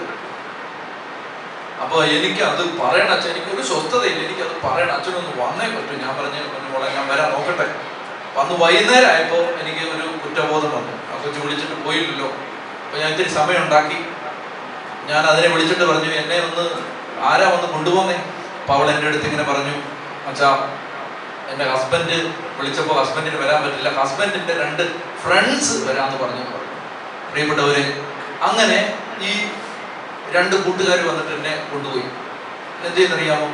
ഈ വീട്ടിലേക്ക് ചെന്നിട്ട് അവരെന്നെ വിട്ടിട്ട് പറഞ്ഞു, അച്ഛാ കുമ്പസാരമല്ലേ, സമയം എടുക്കുമായിരിക്കും, ഞങ്ങൾ കുറെ കഴിഞ്ഞിട്ട് വരാൻ. അപ്പോഴാണെങ്കിൽ ഇവള് നേരത്തെ പോലെ തന്നെ അവള് കിടക്കുകയാണ്. ഞാൻ കസേരയിൽ അടുത്തിരുന്നു. എൻ്റെ പ്രിയപ്പെട്ട സഹോദരങ്ങളെ, നിങ്ങൾ ശ്രദ്ധിച്ച് കേട്ടോണം. തലേന്ന്, അതായത് 4 ദിവസം മുമ്പ് ഞാൻ പോയ പോലെ അല്ലിത്. ആ മുറിയിലോട്ട് കയറി ചെല്ലുമ്പോൾ തന്നെ കർത്താവിന്റെ മഹത്വം ശരിക്കും ആ മുറിക്കകത്തുണ്ട്. ഞാൻ പറഞ്ഞു, കൊച്ചേ, അന്ന് വന്ന പോലെ അല്ലല്ലോ ഇവിടെ, ഈശോ മിശിഹാ ഇവിടെ ഉണ്ടല്ലോ. പൗൽ എൻ്റെ അടുത്ത് പറഞ്ഞ, അച്ഛാ, ഞാൻ പാപങ്ങൾ പേപ്പറിൽ എഴുതി, കുമ്പസാരിക്കാൻ വേണ്ടി ഞാൻ പാപങ്ങൾ പേപ്പറിൽ എഴുതി ഒരുങ്ങിക്കൊണ്ടിരുന്നപ്പോ എൻ്റെ മുതുകത്തൂടെ 1000 ഉറുമ്പുകൾ അഴിഞ്ഞു പോയെങ്കിൽ എനിക്ക് അതുപോലെ എനിക്ക് തോന്നുകയാണ്. അച്ഛാ, ഞാൻ അതുകൊണ്ട് അച്ഛനെ നിർബന്ധിച്ച് വിളിച്ചത് എനിക്ക് കുമ്പസാരിക്കണം. കുമ്പസാരിക്കുമ്പോൾ ഈശോ എന്നെ അനുഗ്രഹിക്കുക, എനിക്ക് ഉറപ്പാണ്. ഞാൻ പറഞ്ഞു, എൻ്റെ പൊന്നു മോളെ, നീ എഴുന്നേക്കുമെന്ന് എൻ്റെ മനസ്സ് പറയും. അവള് കണ്ണുനീരോടെ ആദ്യത്തെ കുമ്പസാരം പോലെ ഇത്, അവൾ ഒത്തിരി ചങ്ക് പൊട്ടി കരഞ്ഞ് കുമ്പസാരിച്ചു. എന്ന് പറഞ്ഞാൽ അനുതാപം. അവിടെ കുമ്പസാരിപ്പിക്കുന്ന സമയത്ത് നമുക്കറിയാം, ഈ മുട്ടുകുത്തുന്ന ആൾക്ക് അനുതാപം ഉണ്ടോന്ന് കുമ്പസാരം കേൾക്കുമ്പോൾ അറിയാം. അതോ ഇങ്ങനെ എന്തെങ്കിലുമൊക്കെ ധ്യാനം കേട്ട് പേടിച്ചൊക്കെ വന്ന് കുമ്പസാരിക്കുന്ന അന്ന് കേൾക്കുമ്പോൾ അറിയാം. ഈ പെങ്കൊച്ചെന്ന് തലേന്ന് കഴിഞ്ഞ ദിവസത്തെ കുമ്പസാരം പോലെ അല്ല, അതങ്ങോട്ട് ചങ്ക് പൊട്ടി കരഞ്ഞ് കുമ്പസാരിച്ചു. കുമ്പസാരിച്ചത് പാപം ഓരോന്നും പറഞ്ഞുകൊണ്ടിരിക്കുമ്പോൾ തന്നെ ഈ കുട്ടി സാധാരണമായ ഒരു പ്രകാശമുള്ള മുഖത്തേക്ക് വരുന്നത് ഞാൻ ശ്രദ്ധിച്ചു. ശരിക്കും ഈശോ കർത്താവ് ഇറങ്ങി വരുമ്പോൾ നമുക്കറിയാം, പരിശുദ്ധ കുർബാനയൊക്കെ അർപ്പിക്കുന്ന സമയത്ത് ശരിക്കും ചില സന്ദർഭങ്ങളിൽ ഈശോ അങ്ങോട്ട് ഇറങ്ങി നിൽക്കുന്നത് നമുക്ക് അറിയാൻ പറ്റും. ആ ഗ്ലോറി അങ്ങോട്ട് വന്ന് നമ്മുടെ മനസ്സൊക്കെ ഒന്ന് പ്രാർത്ഥനയിൽ ശക്തമായിട്ട് ഏകാഗ്രമാണ്. പ്രിയപ്പെട്ടവരെ, ആ സന്ദർഭത്തിൽ ആ മുറിക്കകത്ത് ശരിക്കും ദൈവത്തിന്റെ ആ ഗ്ലോറി ഇറങ്ങി വന്നു. ഞാൻ പറഞ്ഞു, എൻ്റെ പൊന്നു മോളെ, കർത്താവ് ഇവിടെ ഉണ്ട് കേട്ടോ, നീ പ്രാർത്ഥിച്ചോ, ഈശോ നിന്നെ എഴുന്നേൽപ്പിക്കും. കുമ്പസാരം കഴിഞ്ഞു, ആശീർവാദം കൊടുത്തു. അപ്പൊ എനിക്ക് തോന്നുന്നു ഇവിടെ എഴുന്നേൽപ്പിച്ചാണ്.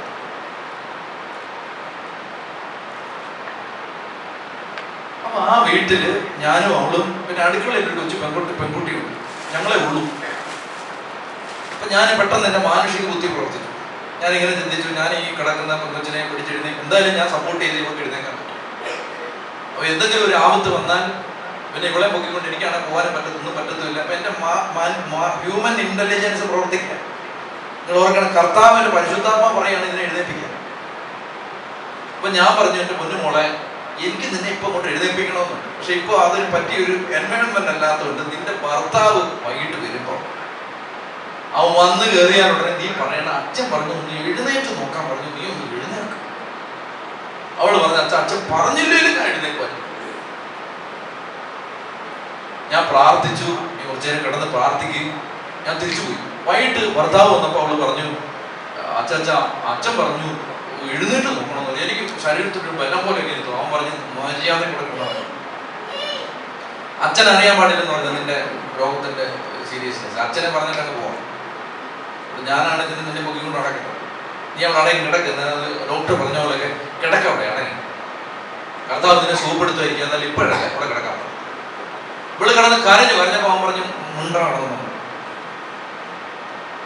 എന്റെ പ്രിയപ്പെട്ട സഹോദരങ്ങളെ, വൈകിട്ട് രാത്രി 8 മണിയായപ്പോ തലേന്ന് ഇവൾക്ക് കൗൺസിലിംഗ് കൊടുത്ത സഹോദരൻ, അപ്പൊ ഇന്ത്യയിലെ സമയം 10-10:30 മണിയായി, അദ്ദേഹം ഒരു യാത്ര കഴിഞ്ഞ് വന്ന് കിടന്ന് ഉറങ്ങാൻ തുടങ്ങുമ്പോ ഈശോ മിശിഹാ വന്നിട്ട് തട്ടി എഴുന്നേപ്പിച്ചിട്ട് പറയാണ്, നീ എഴുന്നേറ്റിട്ട് അവളെ വിളിച്ചിട്ട് പറ.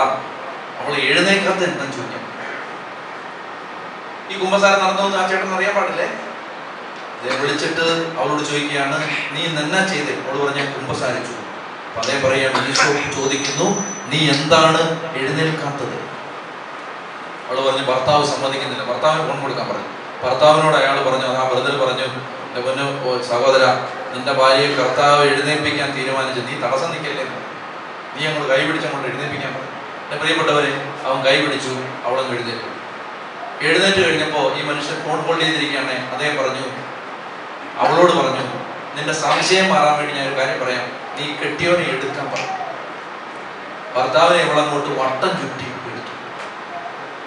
രാത്രി 9:30 മണിക്ക് ഞാൻ താമസിക്കുന്ന പള്ളിമേടയിൽ ഇവളും കൂടി ആ പാർക്കിംഗ് ഗ്രൗണ്ടിൽ വണ്ടിയിട്ടിട്ട് 1.5 കിലോമീറ്റർ നടക്കാൻ പള്ളി പറഞ്ഞു. അത്രയും ദൂരം പൂർണ്ണാരോഗ്യത്തോടെ നടന്ന് പള്ളി വന്ന് എൻ്റെ മുമ്പിൽ മുട്ടുകുത്തി നിന്ന് കൈവെപ്പ് പ്രാർത്ഥനയും വാങ്ങിച്ച് രാത്രി പൂർണ്ണാരോഗ്യത്തോടെ. പ്രിയപ്പെട്ട സഹോദരങ്ങളെ, ഇത് വേറെ ആരും പറഞ്ഞല്ല, ഞാൻ കാരണമാണ്. മനസ്സിലായോ? എന്ന് പറഞ്ഞാൽ അതിന് മുമ്പ് അവൾ കിടന്നതും അതിനുശേഷം അവളുടെ ആരോഗ്യവും. കഴിഞ്ഞ ദിവസവും ഞാൻ വിളിച്ച് സംസാരിച്ചിരുന്നു. അവിടെ നല്ല വീട്ടിക്കേണ്ടി. ചെത്തി പറഞ്ഞേ ഹല്ലേലൂയ, ചെത്തി പറഞ്ഞേ ഹല്ലേലൂയ. സങ്കീർത്തന വചനത്തിൽ പറയുന്നത്, ഞാൻ പാപങ്ങൾ ഏറ്റു പറയാതിരുന്നപ്പോൾ ദിവസം മുഴുവൻ കരഞ്ഞ് എന്റെ ശരീരം ക്ഷയിച്ചു. ദിവസം മുഴുവൻ കരഞ്ഞ് എന്റെ ശരീരം ക്ഷയിച്ചു പോയി. വേനൽക്കാലത്തെ ചൂട് കൊണ്ടെന്ന പോലെ എന്റെ ശക്തി വരണ്ടുപോയി. എന്റെ പാപം ഞാൻ കർത്താവിനോട് ഏറ്റു പറയുമെന്ന് പറഞ്ഞു. അവിടുന്ന് എന്റെ പാപം ക്ഷമിച്ചു. പ്രിയപ്പെട്ട സഹോദരങ്ങളെ, നമ്മൾ കുമ്പസാരിക്കാതെ അഭിമാനം നോക്കി അല്ലെങ്കിൽ പേടിച്ചിട്ട് ഇനി അച്ഛൻ എല്ലാം വിചാരിക്കും, അച്ഛൻ ഒരു പിണ്ണാക്കും വിചാരിക്കാം. അതൊക്കെ പിശാചി കുത്തിവെച്ച ഇഞ്ചക്ഷനാണ്. എനിക്ക് ഒത്തിരി സങ്കടമുണ്ട് അങ്ങനെയുള്ള കാര്യങ്ങൾ. അതായത് ഞാൻ സത്യസന്ധമായിട്ട് എൻ്റെ ഈശോ മിശിഹായുടെ നാമത്തിൽ ഞാൻ ആൾക്കാർക്ക് മുമ്പിൽ നിന്ന് പറഞ്ഞോട്ടെ, നിങ്ങൾ എൻ്റെ അടുത്ത് വന്നൊരു കാര്യം കുമ്പസാരിച്ചാൽ എൻ്റെ ഇത്രയും കാലത്തെ ബോധ്യം ഇതാണ്, കുമ്പസാരിച്ച ആൾ എഴുന്നേറ്റ് പോയി കഴിയുമ്പോൾ അത് ആരായിട്ട് ഒന്ന് തൂത്ത് കളയുന്നു. എൻ്റെ അനുഭവം ഞാൻ പറയാം. അതിനകത്ത് ഒരു തരിമ്പ് പോലും എക്സാജറേഷൻ ഇല്ല. അതായത് ഒരു എൻ്റെ കൂടെ നടക്കുന്ന സഹോദരന്മാരെല്ലാം എൻ്റെ അടുത്ത് കുമ്പസാരിക്കും. സംസാരത്തിൽ അവർ പരാമർശം പോലും വരാറില്ല. എന്ന് പറഞ്ഞാൽ എൻ്റെ പ്രിയ കുമ്പസാരത്തിൽ നമ്മള് കർത്താവിനോടാണ് പറയുന്നത്. വിശുദ്ധ ഫൗസ്റ്റീനയോട് ഈശോ പറഞ്ഞു, കുമ്പസാരക്കൂട്ടിൽ വൈദികന്റെ സാദൃശ്യത്തിൽ ഞാൻ മറഞ്ഞിരിക്കുന്നു. ഈശോയാണ് ഇരിക്കുന്നത്. ഈശോയോടാണ് കുമ്പസാരിക്കുന്നത്. പ്രിയപ്പെട്ട സഹോദരങ്ങളെ, കുമ്പസാരത്തിന്റെ രഹസ്യം സൂക്ഷിക്കാൻ വേണ്ടി ജീവൻ ബലി കൊടുത്ത വൈദികര് കേരളത്തിലുണ്ട്. ഉദാഹരണത്തിന് മറിയക്കുട്ടി കൊലക്കേസിലെ ബെനഡിക്ട് ഓണൻകുളം അച്ഛൻ ചെയ്യാത്ത തെറ്റിന് ശിക്ഷിക്കപ്പെട്ട് നിരപരാധിയായ മനുഷ്യൻ ജീവപര്യന്തം ശിക്ഷിക്കപ്പെട്ട് ജയിലിൽ കിടന്ന് പിന്നീട് മരണം വരെ ഈ സ്ത്രീയെ കൊലപ്പെടുത്തി എന്ന പേരിൽ അപമാനം സഹിച്ച് ജീവിച്ചത് ഒരു കുമ്പസാര രഹസ്യം വെളിപ്പെടുത്താതിരിക്കാൻ വേണ്ടി. അപ്പൊ അതുകൊണ്ട് നിങ്ങൾ വികാരിയച്ഛന്, പ്രത്യേകിച്ച് എനിക്ക് പറയാനുള്ളത്, വികാരിയച്ഛനോട് തന്നെ കുമ്പസാരിക്കണം. എന്ന് പറഞ്ഞാൽ നമ്മുടെ ആത്മാവിന്റെ അവസ്ഥ, എനിക്കറിയാം, മീഡിയയിലൊക്കെ ജോലി ചെയ്യുന്ന കുറച്ച് പിള്ളേരുണ്ട് തിരുവനന്തപുരത്ത്. വളരെ നമുക്ക്, അതായത് ഞാൻ പേര് പറഞ്ഞാൽ നിങ്ങൾക്കറിയാം, വാർത്ത വായിക്കുകയൊക്കെ ചെയ്ത് ചില പിള്ളേരുണ്ട്. കൺഫെഷന് വരുന്നുണ്ട്. എനിക്ക് ഭയങ്കര അഭിമാനം തോന്നിയിട്ടുണ്ട്. അതായത് ഈ കൊച്ചുങ്ങള് അവരെല്ലാവരും വളരെ പോപ്പുലർ ഫിഗേഴ്സ് അല്ലേ. അപ്പൊ അവരെ പരിചയപ്പെടുത്താതെ എനിക്കറിയാം. ഇവിടുത്തെ കൺഫെഷൻ വന്നിരിക്കും, എന്തുമാത്രം സിൻസിയർ ആയിട്ടാണ് കുമ്പസാരിക്കുക. അതൊക്കെ ഒരു കൃപയാണ്. ആ കൃപ കിട്ടിയാൽ അതുകൊണ്ട് എന്താ സംഭവിക്കുന്നത്, അവർക്കൊക്കെ പരിശുദ്ധാത്മാവ് അവരെ അത്ഭുതകരമായിട്ട് നടക്കണം. പാപം ഏറ്റു പറഞ്ഞ് മോചനം പ്രാപിക്കും. ഒന്നുകൂടെ എഴുന്നേറ്റ്, നല്ല ടൈമാണ് ഉറങ്ങാൻ.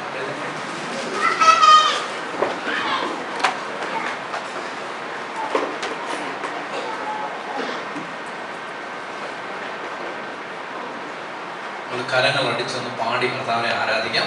നേരത്തെ പാടിയ പാട്ട് പാടാം. ആയിരുന്നോനും ആയിരിക്കുന്നവനും വരുവാനിരിക്കുന്നവനും സർവശക്തനും നിത്യനുമായ ദിവ്യ കുഞ്ഞാടേ, നീ മാത്രം പരിശുദ്ധൻ പരിശുദ്ധൻ.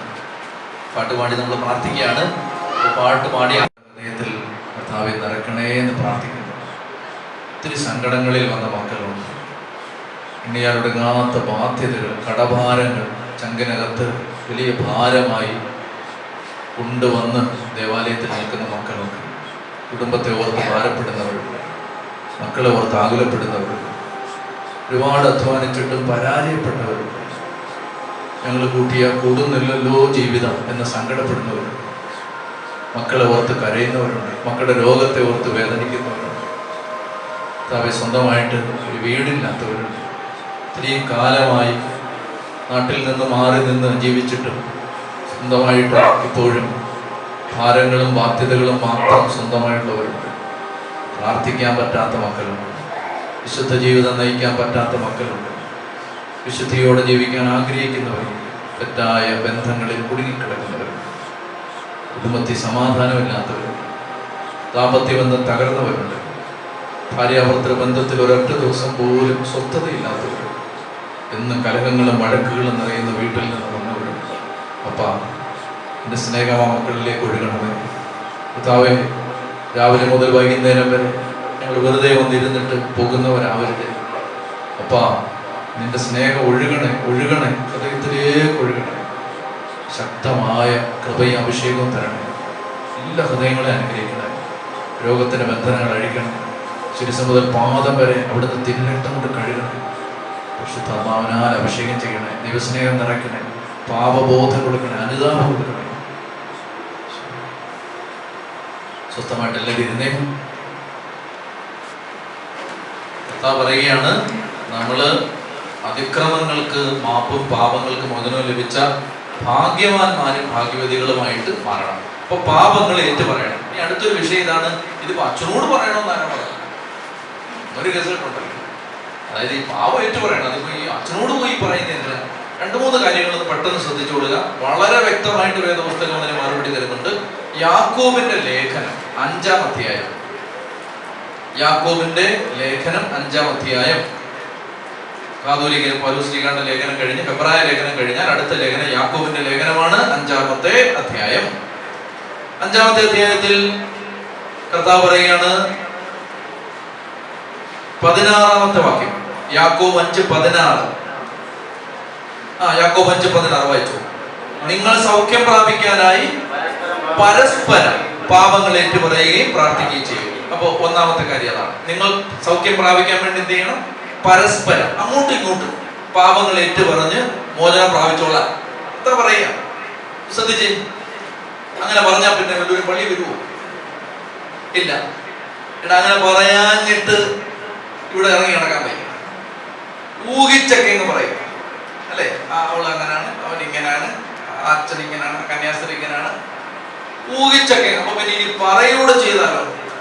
സകലമാന വളരുന്ന ചെന്നിട്ട് അങ്ങോട്ടും ഇങ്ങോട്ടും പറയും. ജീവിച്ചിരിക്കാൻ പറ്റുമോ? പറ്റില്ല. അതുകൊണ്ട് തമ്പുരാൻ ഒരു വഴി ഉണ്ടാക്കി തന്നു.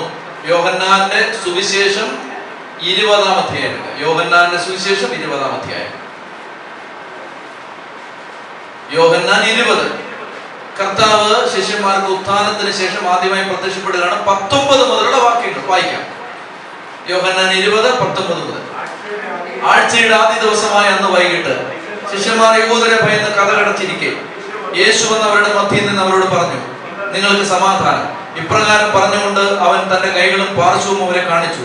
കർത്താവിനെ കണ്ട് ശിഷ്യന്മാർ സന്തോഷിച്ചു. യേശു വീണ്ടും അവരോട് പറഞ്ഞു, നിങ്ങൾക്ക് സമാധാനം. കേട്ടെ, പിതാവ് എന്നെ അയച്ചതുപോലെ ഞാൻ നിങ്ങളെ അയക്കുന്നു. ഇത് പറഞ്ഞിട്ട് അവരുടെ മേൽ വിശ്വസിച്ചുകൊണ്ട് അവരോട് അരുളി ചെയ്തു, നിങ്ങൾ പരിശുദ്ധാത്മാവിനെ സ്വീകരിക്കുവിൻ. നിങ്ങൾ ആരുടെ പാപങ്ങൾ ക്ഷമിക്കുന്നുവോ അവ ക്ഷമിക്കപ്പെടും, ആരുടെ പാപങ്ങൾ ബന്ധിക്കുന്നുവോ ബന്ധിക്കപ്പെടും. കേട്ടെ, ഈശോ ഉത്ഥാനം ചെയ്തതിനു ശേഷം ആദ്യമായിട്ട് 12 അപ്പോസ്തലന്മാരിൽ 11 പേർക്ക് പ്രത്യക്ഷപ്പെടുകയാണ്. അങ്ങനെ പ്രത്യക്ഷപ്പെടുന്ന സമയത്ത് കർത്താവ് അവരുടെ അടുത്ത് വന്നിട്ട് പറഞ്ഞു, നിങ്ങൾക്ക് സമാധാനം. അവർക്ക് മനസ്സിലായില്ല. അവർ യേശുവിനെ കണ്ട് സന്തോഷിച്ചു. യേശു വീണ്ടും പറഞ്ഞു, നിങ്ങൾക്ക് സമാധാനം.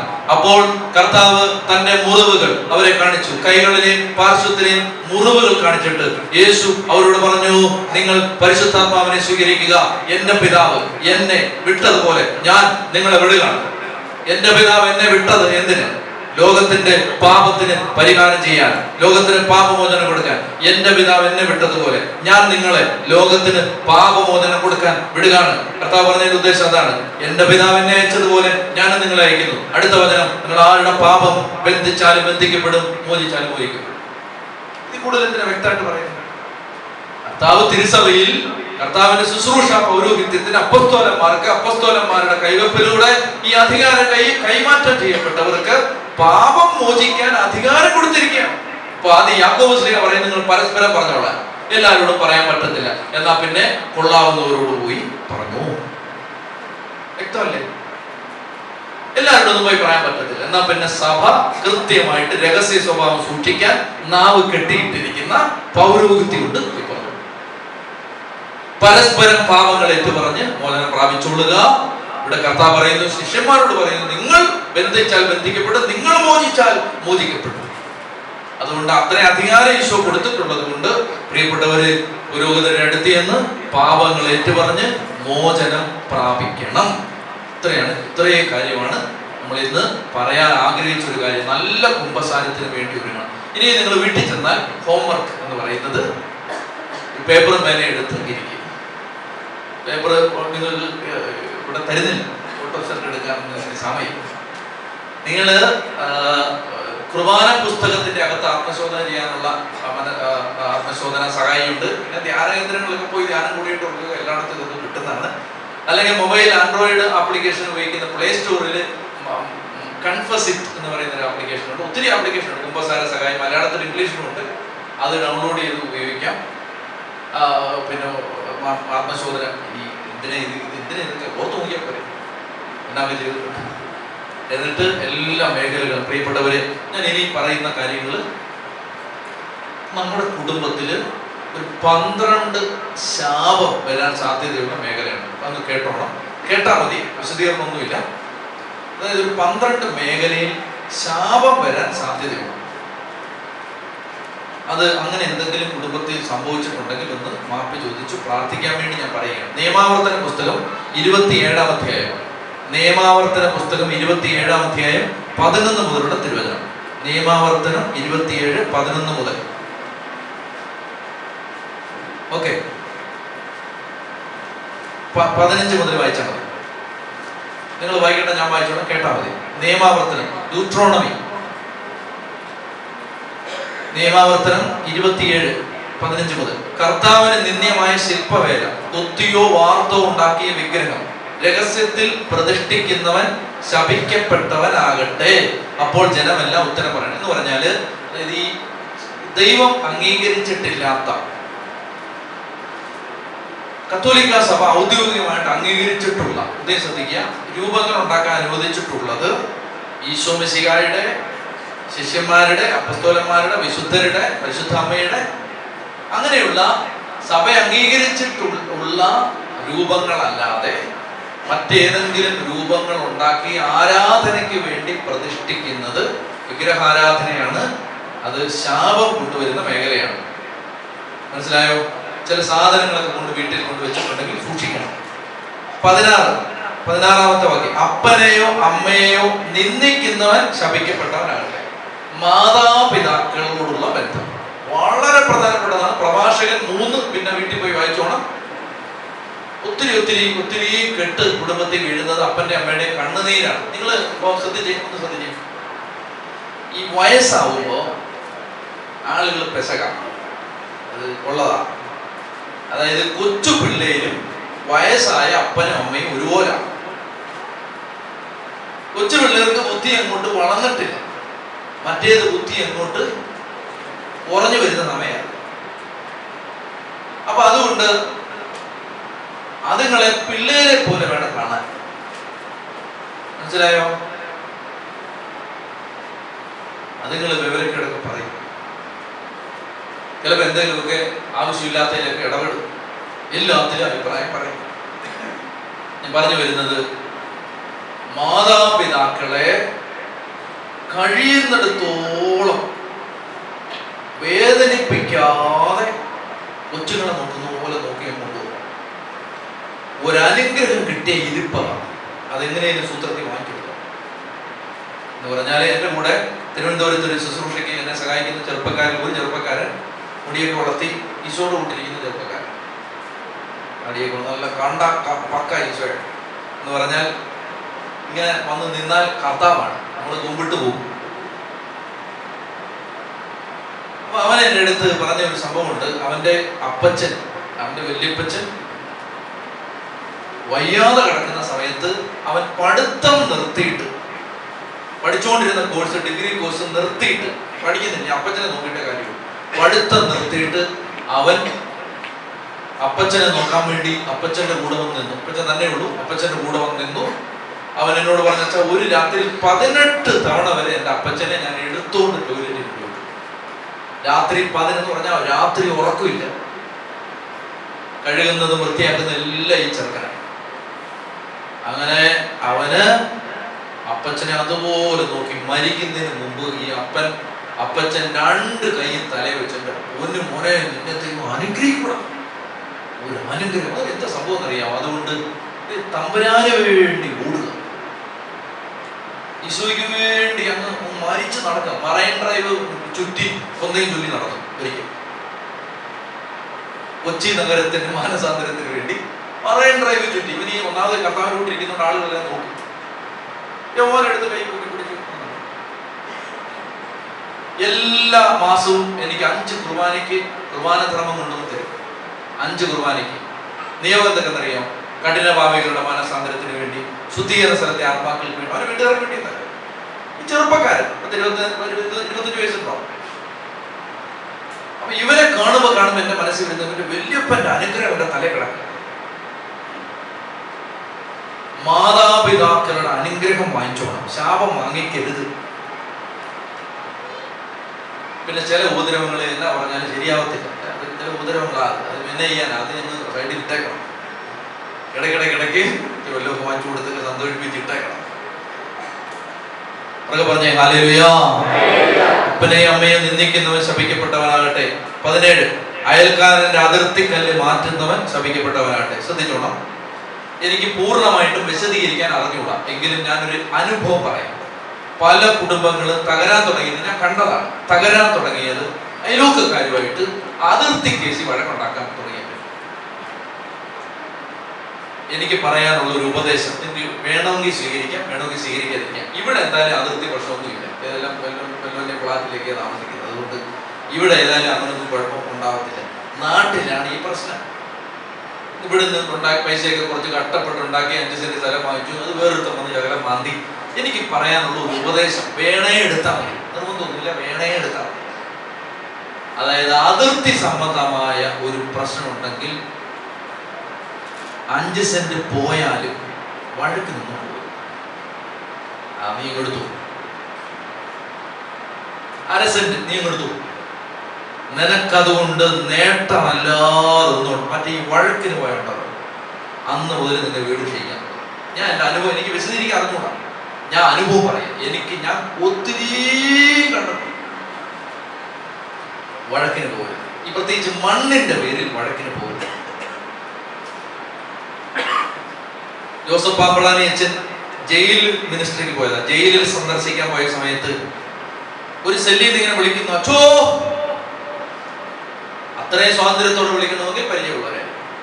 അപ്പൊ അച്ഛൻ ചെന്ന് പറഞ്ഞു, അച്ഛനെ മനസ്സിലായില്ലയോ? അച്ഛൻ പറഞ്ഞില്ല, ഞാൻ അച്ഛൻ്റെ ഇടവക്കാരനായിരുന്നു അല്ലേ. അച്ഛൻ എന്ത് മാത്രം അഭിമാനിക്കാൻ വകയുണ്ട്. അച്ഛൻ ഇരുന്ന പള്ളിയിലെ ഇടവക്കാരൻ ഇപ്പൊ ഇവിടെ കിടക്കാണ്, ജയിലിൽ കിടക്കാണ്. ഒരച്ഛൻ അതിൽ കൂടുതൽ എന്താ അഭിമാനിക്കാറുണ്ടോ? ശുശ്രൂഷ ചെയ്തുകൊണ്ട് പോയി അതായത് നാളെ കഴിയുന്നതിന് മുമ്പ് ഇടവക്കാരൻ ജയിലിലായിരിക്കും. അപ്പൊ ചോദിച്ചു, നീ എങ്ങനെയാ ജയിലിൽ പോയത് എന്ന് ചോദിക്കുമ്പോ പറയുകയാണ്, കരഞ്ഞുകൊണ്ട് പറയുകയാണ്, അച്ഛൻ അറിയാലോ, ചേട്ടനും അനിയനും, ചേട്ടനാണ്, അച്ഛൻ അറിയാലോ, ഞാനും അനിയനും. അപ്പൊ അപ്പനും അമ്മയും സ്വത്ത് കൊടുത്തു, വീതം വെച്ച് കൊടുത്തു. മരിക്കുന്നതിന് മുമ്പ് വീതം വെച്ച് കൊടുത്തപ്പോ ഒത്തിരി തോട്ടമാണ്, അതിങ്ങനെ പകുതി കൊണ്ട് മുറിച്ചു കൊടുത്തു അനിയന്മാർ, ചേട്ടനും അനിയനും കൂടെ. എന്നിട്ട് ഇതിന്റെ ബോർഡർ എന്ന് പറയുന്നത് ഒരു കാനയാണ്, ഒരു ഓട, വലിയൊരു കാന, വെള്ളം ഒഴുകി വരുന്ന കാന, അതിങ്ങനെ കിടക്കുകയാണ്. അപ്പോ അത് കുഴി പോലെ കിടക്കുകയാണ്, അതിനകത്ത് താഴെ നിന്ന് വീഴി വരെ കുറെ റബ്ബറുണ്ട്. ഓക്കെ, ഇതാണ് അതിൽ. ഇതിന്റെ അപ്പുറത്ത് ചേട്ടന്, ഇപ്പുറത്ത് അനിയൻ. അപ്പൊ ഇവരുടെ പ്രശ്നം ഇതാണ്, ഇതാരുടെയാണ് മനസ്സിലായില്ലേ? ഇതിനകത്തൊരു 19 റബ്ബർ കാണുമെന്ന് വെച്ചു, ഒരു 100 റബ്ബർ ഉണ്ടെന്ന് വെച്ചു, മേളിൽ നിന്ന് താഴെ വരെ. ഇതാരുടെ? ചേട്ടനും അനിയനും, ബാക്കിയെല്ലാം ജോലിക്കാരാ റബ്ബർ വെട്ടുന്നത്. ഇവിടെ വെട്ടുന്ന ചേട്ടൻ അനിയനും. ചേട്ടന് കുഴി ഇറങ്ങും, അനിയനും കുഴി ഇറങ്ങും. ഇറങ്ങി വെട്ടുന്ന സമയത്ത് ചേട്ടൻ പറയും, നീ ഇത് വെട്ടരുത്, എന്റെയാണ്. അനിയൻ പറയും, ഇത് എന്റെയാണ്. ഞാൻ പറയുന്നത് അങ്ങോട്ടും തോട്ടമുണ്ട്, ഇങ്ങോട്ടും തോട്ടമുണ്ട്. ഇതിനകത്ത് കിടക്കുന്ന 100 റബ്ബറിന് വേണ്ടിയാണ് ഈ കുത്ത്. അങ്ങനെ ഒരു ദിവസം വഴക്ക് മൂത്ത് ചേട്ടൻ അനിയന്റെ വള്ളക്കിട്ടങ്ങ് കുത്തി, അനിയൻ മരിച്ചു, ചേട്ടൻ ജയിലിൽ കിടക്കും. ഞാൻ പറയുന്നത് 10 ചിരട്ട റബ്ബർ പാലിന് വേണ്ടി ഈ അടി ഉണ്ടാക്കിയിട്ട് നീ അവസാനം ഇവിടെ കിടക്കും. അതുകൊണ്ട് എനിക്ക് പറയാനുള്ളത്, പ്രിയപ്പെട്ട സഹോദരങ്ങളെ, 5 സെന്റ് പോയാൽ ഞാൻ എൻ്റെ മാതാപിതാക്കള് തിരുവനന്തപുരത്ത് താമസിക്കുന്നു. ഞങ്ങൾ താമസിച്ചിരുന്ന സ്ഥലത്ത് നിന്ന് തിരുവനന്തപുരത്തേക്ക് മാറിയ സമയത്ത് ഞാനിങ്ങനെ ചിന്തിച്ചു, 500 ഏക്കറൊന്നും വാങ്ങിച്ചിട്ട് കാര്യമില്ലല്ലോ. അതുകൊണ്ട് ഞാൻ എൻ്റെ അപ്പനോട് അമ്മയോട് പറഞ്ഞു, ഒരു 3-4 സെന്റ് സ്ഥലം മതി, വീട് വെക്കാനുള്ള സ്ഥലം മതി, ഒരു കുഞ്ഞു വീട് അതിനകത്ത് വെച്ചാൽ മതി. അപ്പൊ ഇത് കുറച്ച് സ്ഥലമേ ഉള്ളൂ, അതൊരു 4 സെന്റ് തികച്ചില്ല. അതിനകത്ത് അത്യാവശ്യം ഒന്ന് ഇറങ്ങി നടക്കാനുള്ള സ്ഥലമേ ഉള്ളൂ വെളിയിൽ. അപ്പൊ ഈ മതിൽ കെട്ടുന്ന സമയമായപ്പോഴത്തേന് അയൽവക്കക്കാരൻ വന്നിട്ട് പറഞ്ഞു അത്. അപ്പൊ ഇത് പണി ചെയ്തുകൊണ്ടിരുന്ന പയ്യൻ എൻ്റെ അടുത്ത് എന്ന് പറഞ്ഞാൽ അന്യായമാണ്, ഇങ്ങോട്ട് കയറ്റി കെട്ടാൻ പറയുകയാണ്. ഞാൻ അവനോട് പറഞ്ഞു, പൊന്നു മോനെ, ഞാൻ ഈ സുവിശേഷം പറയുന്ന ആളാണ്, നമുക്ക് നിന്റെ കണക്കനുസരിച്ച് എന്തോ പോകും. അവൻ പറഞ്ഞു, അതൊരു 1/2 സെന്റ് പോകും. 1/2 സെന്റ് പോകും, 1/2 സെന്റ് പോകും. നീ ആ ചേട്ടനോട് പറയണം, ആ ചേട്ടന് ഇഷ്ടമുള്ളെടുത്ത് വെച്ച് കെട്ടിക്കോളാം. ആ ചേട്ടൻ ഇഷ്ടമുള്ളെടുത്ത് വെച്ച് കെട്ടിയതാണ് ഞങ്ങളുടെ അതിര്. മനസ്സിലായല്ലോ? എന്ന് പറഞ്ഞാൽ എൻ്റെ അപ്പനും അമ്മയും താമസിക്കുന്ന സ്ഥലത്ത് 4 സെന്റ് തികച്ചില്ല, അതിനകത്ത് 1/2 സെന്റ് മറ്റേ അടുത്ത് കൊണ്ടുപോയി. ഒരു പ്രയാസമില്ല. അതുകൊണ്ട് അയാൾ വിട്ട് നല്ല സ്നേഹത്തിലേക്ക് പറഞ്ഞേ ഹല്ലേലൂയ. എനിക്ക് പറയാനുള്ളത്, ഈ വസ്തുവിന് വേണ്ടി ഒരു 50 ചട്ടി മണ്ണിന് വേണ്ടി വഴക്കുണ്ടാക്കിയിട്ട് അവസാനം നരകിച്ച് ജീവിക്കും. കുറച്ചങ്ങ് പോകോട്ടെ, നിന്റെ അനിയനിച്ചിട്ട് കൂടുതൽ കിട്ടിക്കോട്ടെ, അവൻ നന്നാവട്ടെ, അവൻ നന്നായി നിനക്ക് അവന് ചെലവിന് കൊടുക്കണ്ടല്ലോ, അവൻ നശിച്ചേട്ടാ നീ കൊടുക്കണ്ടേ, അവൻ നന്നാവട്ടെ. ഹല്ലേലൂയ. അവനൊന്നും പറയത്തില്ല, ഇത്രയും നേരം നല്ല ഉഷാറാണ്. ഇത് പറഞ്ഞ അവിടെ സാധനം പോകല്ലോ എന്നാണ്. സുനാമിയൊക്കെ വന്ന അവർക്ക് സെക്കൻഡ്. ഹല്ലേലൂയ. അപ്പൊ അയൽക്കാരൻ അതിർത്തിക്കല്ല് മാറ്റുന്നവൻ ശപിക്കപ്പെട്ടവനാകട്ടെ. 18 കുരുടനെ വഴിതെറ്റിക്കുന്നവൻ എന്ന് പറഞ്ഞാൽ നിന്നൊക്കെ ബലഹീനനായവനെ ഉപദ്രവിക്കരുത്. 19 പരദേശിക്കും അനാഥനും വിധവയ്ക്കും നീതി നിഷേധിക്കുന്നവൻ. ശ്രദ്ധിച്ചോണം, പ്രത്യേകിച്ച് കമ്പനി നടത്തുന്നവരും ആളുകളെ ജോലിക്ക് നിർത്തുന്നവരും ഓർത്തോണം, ജോലിക്കാരന്റെ കണ്ണുനീര് നിന്റെ വീട്ടിൽ വീഴും. അടുക്കള ആളുകളെ പണിക്ക് നിർത്തുന്നവരും പുറം പണിക്ക് ആളെ നിർത്തുന്നവരും കമ്പനിയിൽ ആളുകളെ ജോലിക്ക്. എനിക്ക് പറയാനുള്ളത് ഇത്രയേ ഉള്ളൂ. ഞാൻ ഒരുപാട് ജീവിതങ്ങളെ കണ്ടതിന്റെ വെളിച്ചത്തിൽ പറയാണ്, ഒരു പാവപ്പെട്ടവന്റെ, ഒരു പരദേശിയുടെ, ഒരു അനാഥന്റെ, ഒരു വിധവയുടെ ഒരു തുള്ളി കണ്ണുനീര് നിന്റെ വീട് കത്തിച്ചു. നമ്മൾ എന്തോരം പ്രാർത്ഥിക്കുന്നവരാണെന്നോ, ദൈവത്തെ വിളിക്കുന്നവരാണെന്നോ, നമ്മൾ എന്തുമാത്രം ദാനധർമ്മം ചെയ്യുന്നെന്നോ, നമ്മൾ പള്ളി പണിയിച്ചിട്ടുണ്ടോ, ഇതൊന്നും ഇവിടെ വിഷയമല്ല. പാവപ്പെട്ടവന്റെ, പരദേശിയുടെ, അനാഥന്റെ, അഗതിയുടെ, വിധവയുടെ ഒരു തുള്ളി കണ്ണുനീര് നിന്റെ കുടുംബത്തെ കത്തിച്ചിട്ടാൻ പറയാം. ശ്രദ്ധിച്ചോണം. അതുകൊണ്ട് വീട്ടിലൊക്കെ വേലയ്ക്ക് ആളുകളെ നിർത്തിയിട്ട് മാന്യമായിട്ട് ശമ്പളം കൊടുക്കണം. മനസ്സിലായല്ലോ? സഭ സ്ഥാപനങ്ങൾ നടത്തുന്നവരും ശ്രദ്ധിച്ചോണം. സഭയിലെ സ്ഥാപനങ്ങളിൽ ആളുകളെ ജോലിക്ക് നിർത്തിയിട്ട് മാന്യമായിട്ട് ശമ്പളം കൊടുക്കാൻ പറ്റത്തില്ലെങ്കിൽ കൂട്ടിപ്പോകണം. പ്രത്യേകിച്ച് ശ്രദ്ധിച്ച് എനിക്ക് പറയാനുള്ള കാര്യം ഞാൻ പറയുന്നത്, അതായത് ഈ കർത്താവിന്റെ വചനം ഇതാണ് പറയുന്നത്. ഒരു മനുഷ്യന്, ഒരു കുടുംബത്തിന് മാന്യമായിട്ട് ജീവിക്കാൻ പറ്റുന്നത് കൊടുക്കാൻ പറ്റത്തില്ലെങ്കിൽ കൊടുക്കാൻ നിൽക്കരുത്. പറഞ്ഞേ ഹല്ലേലൂയ. അനേകം കുടുംബങ്ങൾ തലമുറ നശിച്ചു പോകുന്നതിന്റെ കാരണം കുടുംബത്തിൽ ഒത്തിരി കണ്ണുനീര്, സാമ്പത്തിക മേഖലയിൽ ഒത്തിരി പേരുടെ കണ്ണുനീര് കിടന്ന് നേരെയില്ല. അതൊന്നും വിശദീകരിക്കുന്നില്ല. പിതാവിന്റെ ഭാര്യയോടുകൂടെ സഹിച്ച് അവനെ അപമാനിക്കുന്നവൻ ശപിക്കപ്പെട്ടവനാകട്ടെ. മൃഗവുമായി ഇണചേരുന്നവൻ ശപിക്കപ്പെട്ടവനാകട്ടെ. പിതാവിന്റെയും മാതാവിന്റെയും മകളായ സഹോദരിയോടൊത്ത് സഹിക്കുന്നവൻ ശപിക്കപ്പെട്ടവനാകട്ടെ. അമ്മായിയമ്മയോട് സഹിക്കുന്നവൻ ശപിക്കപ്പെട്ടവനാകട്ടെ. അയൽക്കാരനെ രഹസ്യമായി വധിക്കുന്നവൻ ശപിക്കപ്പെട്ടവനാകട്ടെ. നിർദോഷനെ കൊല്ലാൻ കൈക്കൂലി വാങ്ങുന്നവൻ ശപിക്കപ്പെട്ടവനാകട്ടെ. വായിച്ചു നോക്കിയാൽ മതി പിന്നീട്. പ്രിയപ്പെട്ട സഹോദരങ്ങളെ, ദൈവം സ്ഥാപിച്ച ബന്ധങ്ങളെ മാനിക്കണം, ദൈവം സ്ഥാപിച്ച വ്യവസ്ഥകളെ മാനിക്കണം. നമുക്ക് നമ്മുടെ കുടുംബത്തിൽ നിലവിളി കിടക്കരുത്.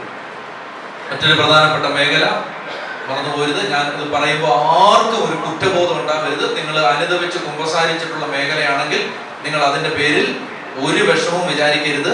ഇത് ഞാൻ പറയുന്നത് ആർക്കെങ്കിലും ഈ കാര്യത്തിൽ ഒരു ബോധ്യം വന്നിട്ടില്ലെങ്കിൽ അവർക്ക് ബോധ്യം വരാൻ വേണ്ടി മാത്രം ഞാൻ പറയുന്നതാണ്. ഇത് പറയുന്നതിന്റെ പേരിൽ ആരും വിഷമിക്കുകയും ഭാരപ്പെടുകയും ചെയ്യരുത്. ഇത് അനുദപിച്ച് മാപ്പ് ചോദിച്ച് കുമ്പസാരത്തിൽ ഏറ്റു പറഞ്ഞു, നല്ല അനുതാപത്തോടെ ഏറ്റു പറഞ്ഞാൽ മതി. അതായത് ഉൽപ്പത്തി പുസ്തകം 9-ാം അധ്യായം 5-ാം വാക്യം. ഉൽപ്പത്തി 9:5 ജീവരക്തത്തിന് മനുഷ്യനോടും മൃഗത്തോടും ഞാൻ കണക്ക് ചോദിക്കും. ജീവരക്തത്തിന് മനുഷ്യനോടും മൃഗത്തോടും ഞാൻ കണക്ക് ചോദിക്കും. ഉദരത്തിൽ, ഗർഭപാത്രത്തിൽ കുഞ്ഞുങ്ങളെ കൊല്ലരുത്. ഗർഭപാത്രത്തിലിട്ട് മക്കളെ കൊല്ലരുത്. ജീവരക്തത്തിന്, മനുഷ്യന്റെ ചോരയ്ക്ക് ദൈവം കണക്ക് ചോദിക്കും. അതുകൊണ്ട് പ്രിയപ്പെട്ടവരെ, ആർക്കും ഭാരമൊന്നും ഉണ്ടാവാൻ പറയുന്നതല്ല. അനുദപിച്ച് കരഞ്ഞ് മാപ്പ് ചോദിച്ച് മോചനം പ്രാപിച്ചു, കുമ്പസാരത്തിൽ ഏറ്റു പറഞ്ഞ് മോചനം പ്രാപിച്ചു. അങ്ങനെ അബോർഷൻ 2-3 ചെയ്തിട്ട് ഒന്നും സംഭവിക്കാത്ത പോലെ നടക്കരുത്. ജീവരക്തത്തിന് മനുഷ്യനോടും മൃഗങ്ങളോടും ഞാൻ കണക്ക് ചോദിക്കും. പ്രിയപ്പെട്ടവരെ, മറ്റൊരു പ്രധാനപ്പെട്ട മേഖലയാണ്, വളരെ ശ്രദ്ധിക്കണം, വളരെ പ്രധാനപ്പെട്ട ഒരു മേഖലയാണ്. ദൈവം തെരഞ്ഞെടുത്തവരുടെ മേൽ കുറ്റം ആരോപിക്കരുത്. ദൈവം തെരഞ്ഞെടുത്തു എന്ന് പറഞ്ഞാൽ ഒരു അച്ഛന് തെറ്റുപറ്റുമായിരിക്കും, സിസ്റ്ററിന് തെറ്റുപറ്റുമായിരിക്കും. അത് ദൈവവും അവരും തമ്മിൽ തീർത്തു. നമ്മൾ ആ വഴിക്ക് ഒരു വിധി പറയാൻ പോകരുത്. ഇനി എന്തായാലും ന്യായമൊന്നും എനിക്കറിയാൻ പാടില്ല. ഈ ഒരു കാര്യം ഞാൻ പറയാം. അതായത് ഈ അപവാദം ആക്ഷേപമൊക്കെ പറയുമ്പോൾ സത്യമുണ്ടോ എന്ന് അന്വേഷിക്കണം. ഈ സത്യം ഇല്ലെങ്കിൽ, മനസ്സിലായോ, അതായത് എന്തെങ്കിലുമൊക്കെ പറയുന്നത് സത്യം ഇല്ലെങ്കിൽ ആ മനുഷ്യൻ വൈകുന്നേരം പോയി പ്രാർത്ഥിക്കാനിരിക്കുമ്പോഴേ ചങ്ക് പൊടിഞ്ഞ് കരയും. അതായത് ഇതിനകത്ത് വാസ്തവം ഉണ്ടെങ്കിലും ഇല്ലെങ്കിലും ഒരു അപവാദ ആക്ഷേപമൊക്കെ ഓരോരുത്തർക്കെതിരെ, പ്രത്യേകിച്ച് വൈദികർക്ക് സന്യസ്തർക്കും എതിരെയൊക്കെ പറയുമ്പോൾ ഓർത്തോണം, അതായത് അവര് പ്രാർത്ഥിക്കുകയും ചെയ്യുന്ന ആളുകളാണ്. അവര് ദൈവസന്നിധിയിൽ തെറ്റൊക്കെ സംഭവിച്ചാൽ ചിലപ്പോൾ അനുഭവിച്ച് തിരുത്തട്ടെ. തമ്പുരാന്റെ സന്നിധിയിൽ നിന്ന് ഒരു അച്ഛൻ ബലി അർപ്പിച്ചുകൊണ്ടിരിക്കുമ്പോൾ ചങ്ക് കൂട്ടി കരഞ്ഞാൽ അത് കേടാ, അത് ഉപദ്രവമാണ് കേട്ടോ, അത് ഉപദ്രവമാണ്. അതുകൊണ്ട് ആ വഴിക്കൊന്നും പോകാതിരിക്കുകയാണ് നല്ലത്. അവര് എങ്ങനെയുമൊക്കെ ദൈവത്തോട് തീർത്തു. ഇനി ഒരു കാര്യം, ഈ വൈദികൻ മാന്യമായിട്ട് ജീവിച്ചില്ലെങ്കിൽ ദൈവം തമ്പുരാൻ അടിച്ച് ശരിയാക്കി നേരെയാക്കി. മനസ്സിലായോ? അത് ഈ അൽമായനോട് പെരുമാറുന്നവരല്ല ദൈവക്കാര്യം. ഒരു അച്ഛൻ, ഒരു സിസ്റ്റർ നേരെ ആയില്ലെങ്കിൽ നേരെയാക്കാൻ വിളിച്ചവൻ അറിയാം. അവൻ നേരെയാക്കിയിരിക്കും, യാതൊരു സംശയം. അവൻ അടിച്ച് റെഡിയാക്കി നേരെയാക്കി. കറക്റ്റ് നിന്റെ കപ്പൽ മുക്കിയിട്ടാണെങ്കിലും നിന്നെ താർസൂസിൽ നിന്ന് നിനവയിൽ എത്തിച്ചിരിക്കും. വിളിക്കപ്പെട്ടവന് ആ ദൈവം തമ്പുരാൻ, അത് കർത്താവ് അത്രയൊക്കെ എടുക്കാൻ ദൈവം അത് എവിടെങ്കിലും കിട്ടും. അത് തന്നെ നിലയായിരിക്കും. നമ്മൾ ശ്രദ്ധിക്കേണ്ടത് ആ വഴിക്കൊന്നും അധികം പോവാതിരിക്കുകയാണ് നല്ലത്. വൈദിക സന്യസ്തരൊക്കെ എങ്ങനെയൊക്കെ നന്നാവട്ടെ, പ്രാർത്ഥിക്കില്ല, എല്ലാവരും നന്നാവട്ടെ, ഞങ്ങളൊക്കെ പാപികൾ നന്നാവട്ടെ, ഞങ്ങളൊന്ന് പ്രാർത്ഥിക്കും. അതുകൊണ്ട് അത് ശ്രദ്ധിക്കണം. കുടുംബങ്ങളിൽ അങ്ങനെ അച്ഛൻ്റെയും കന്യാസ്ത്രീയുടെയും ഒന്നും കണ്ണീര് കിടക്കരുത്. മനസ്സിലായോ? ഒരു ചെറുപ്പക്കാരൻ എൻ്റെ അടുത്ത് വന്നു. അവന് വേണ്ടി ഞാൻ ഒത്തിരി പ്രാർത്ഥിച്ചു, എൻ്റെ കൂടെയുള്ള സഹോദരങ്ങളൊക്കെ പ്രാർത്ഥിച്ചു. 3 സന്ദർഭങ്ങളിൽ പരിശുദ്ധാത്മാവ് വ്യക്തമായിട്ട് ബോധ്യപ്പെടുത്തി തന്നു, ശുശ്രൂഷകർക്ക് ബോധ്യപ്പെടുത്തി കൊടുത്തു. അതായത് ഒരു അച്ഛൻ്റെ ചോരയാണ് വീട്ടിൽ കിടക്കുന്നത്. അവനോട് ചോദിച്ചു പറഞ്ഞു വരുമ്പോൾ, വല്യപ്പൻ്റെ കാലത്ത് ഒരച്ഛനെ അടിച്ച് ഉപദ്രവിച്ച് അച്ഛൻ്റെ ചോര വീട്ടിലിട്ട് അടിച്ച് ഉപദ്രവിച്ച് അച്ഛൻ്റെ രക്തം എടുക്കണം. അത് എത്ര 3ാമത്തെ തലമുറയിൽ ഈ ചെറുക്കൻ കല്യാണം കഴിക്കാതെ ഇങ്ങനെ നടക്കും. എൻ്റെ കൂട്ടത്തിൽ ഒരു സഹോദരൻ പ്രാർത്ഥിക്കുമ്പോൾ ഒരു ദർശനം കാണുന്നത് ഇവന്റെ മുഖത്തേക്ക് ചോര വീണൊരു ലോഹം വന്ന് വീണതാണ്. പെട്ടെന്ന് ഓടി വന്ന് എൻ്റെ അടുത്ത് പറഞ്ഞു. ഞാൻ പറഞ്ഞു അങ്ങനെ ഒരു കേസുണ്ടെന്ന് പറഞ്ഞു അവരുടെ വീട്ടിൽ. അതുകൊണ്ട് ആ വഴിക്കൊന്നും പോവല്ലേ, നമുക്ക് അങ്ങനെയുള്ള ദൈവം നമ്മളെ ഏൽപ്പിച്ചിട്ടില്ല. അങ്ങനെ അവരെ ദൈവം തമ്മിൽ നേരെയാക്കി. ഇവിടെ നിങ്ങൾ ഒത്തിരി പ്രാർത്ഥിക്കണം. വൈദികർക്ക് വേണ്ടി ഒരുപാട് പ്രാർത്ഥിക്കണം, സന്യസ്തർക്ക് വേണ്ടി ഒത്തിരി പ്രാർത്ഥിക്കണം. നമുക്ക് എഴുന്നേറ്റ് നിങ്ങൾ മടുത്തോ? എന്നെ മടുക്കാം. നിങ്ങൾ നാളെ വരുമോ? കേട്ടിട്ട് രാവിലെ മുതൽ മനുഷ്യനെ കുറ്റം പറഞ്ഞിട്ട് വരുമോ നിങ്ങൾ? നാളെ നിങ്ങൾ വരണം കേട്ടോ. എത്ര ദൂരമൊക്കെ വന്നതല്ലേ ഞങ്ങൾ. കാലൊക്കെ വയ്യ, കാലൊക്കെ വേദനിക്കും. അപ്പോ നമ്മൾ കുറച്ച് സമയം ഒന്ന് പ്രാർത്ഥിക്കും, ഒരു ആരാധന നടത്തി 4:30 നിങ്ങളെ വിടാം കേട്ടോ. ഞാനും എടുത്തെനിക്ക് കാലൊക്കെ നോക്കും. 4:30 വിടാം. അപ്പോൾ ഒരു അരമണിക്കൂർ, ഒരു 20 മിനിറ്റ് ആരാധന നടത്തണം. അച്ഛാ പരിശുദ്ധമായിട്ട് തൂക്കാം. നിങ്ങൾ മുട്ടുകുത്താൻ ആരോഗ്യമുള്ളവരെല്ലാം മുട്ടുമേ നിൽക്കുക. മുട്ടുകുത്താൻ പറ്റുന്നവർ മാത്രം മുട്ടുമേ നിൽക്കുക, അല്ലാത്തവര് അവിടെ കസേരയിൽ ഇരിക്കുവോ നിൽക്കുകയോ ചെയ്യും. അപ്പച്ചന്മാരെ മുട്ടു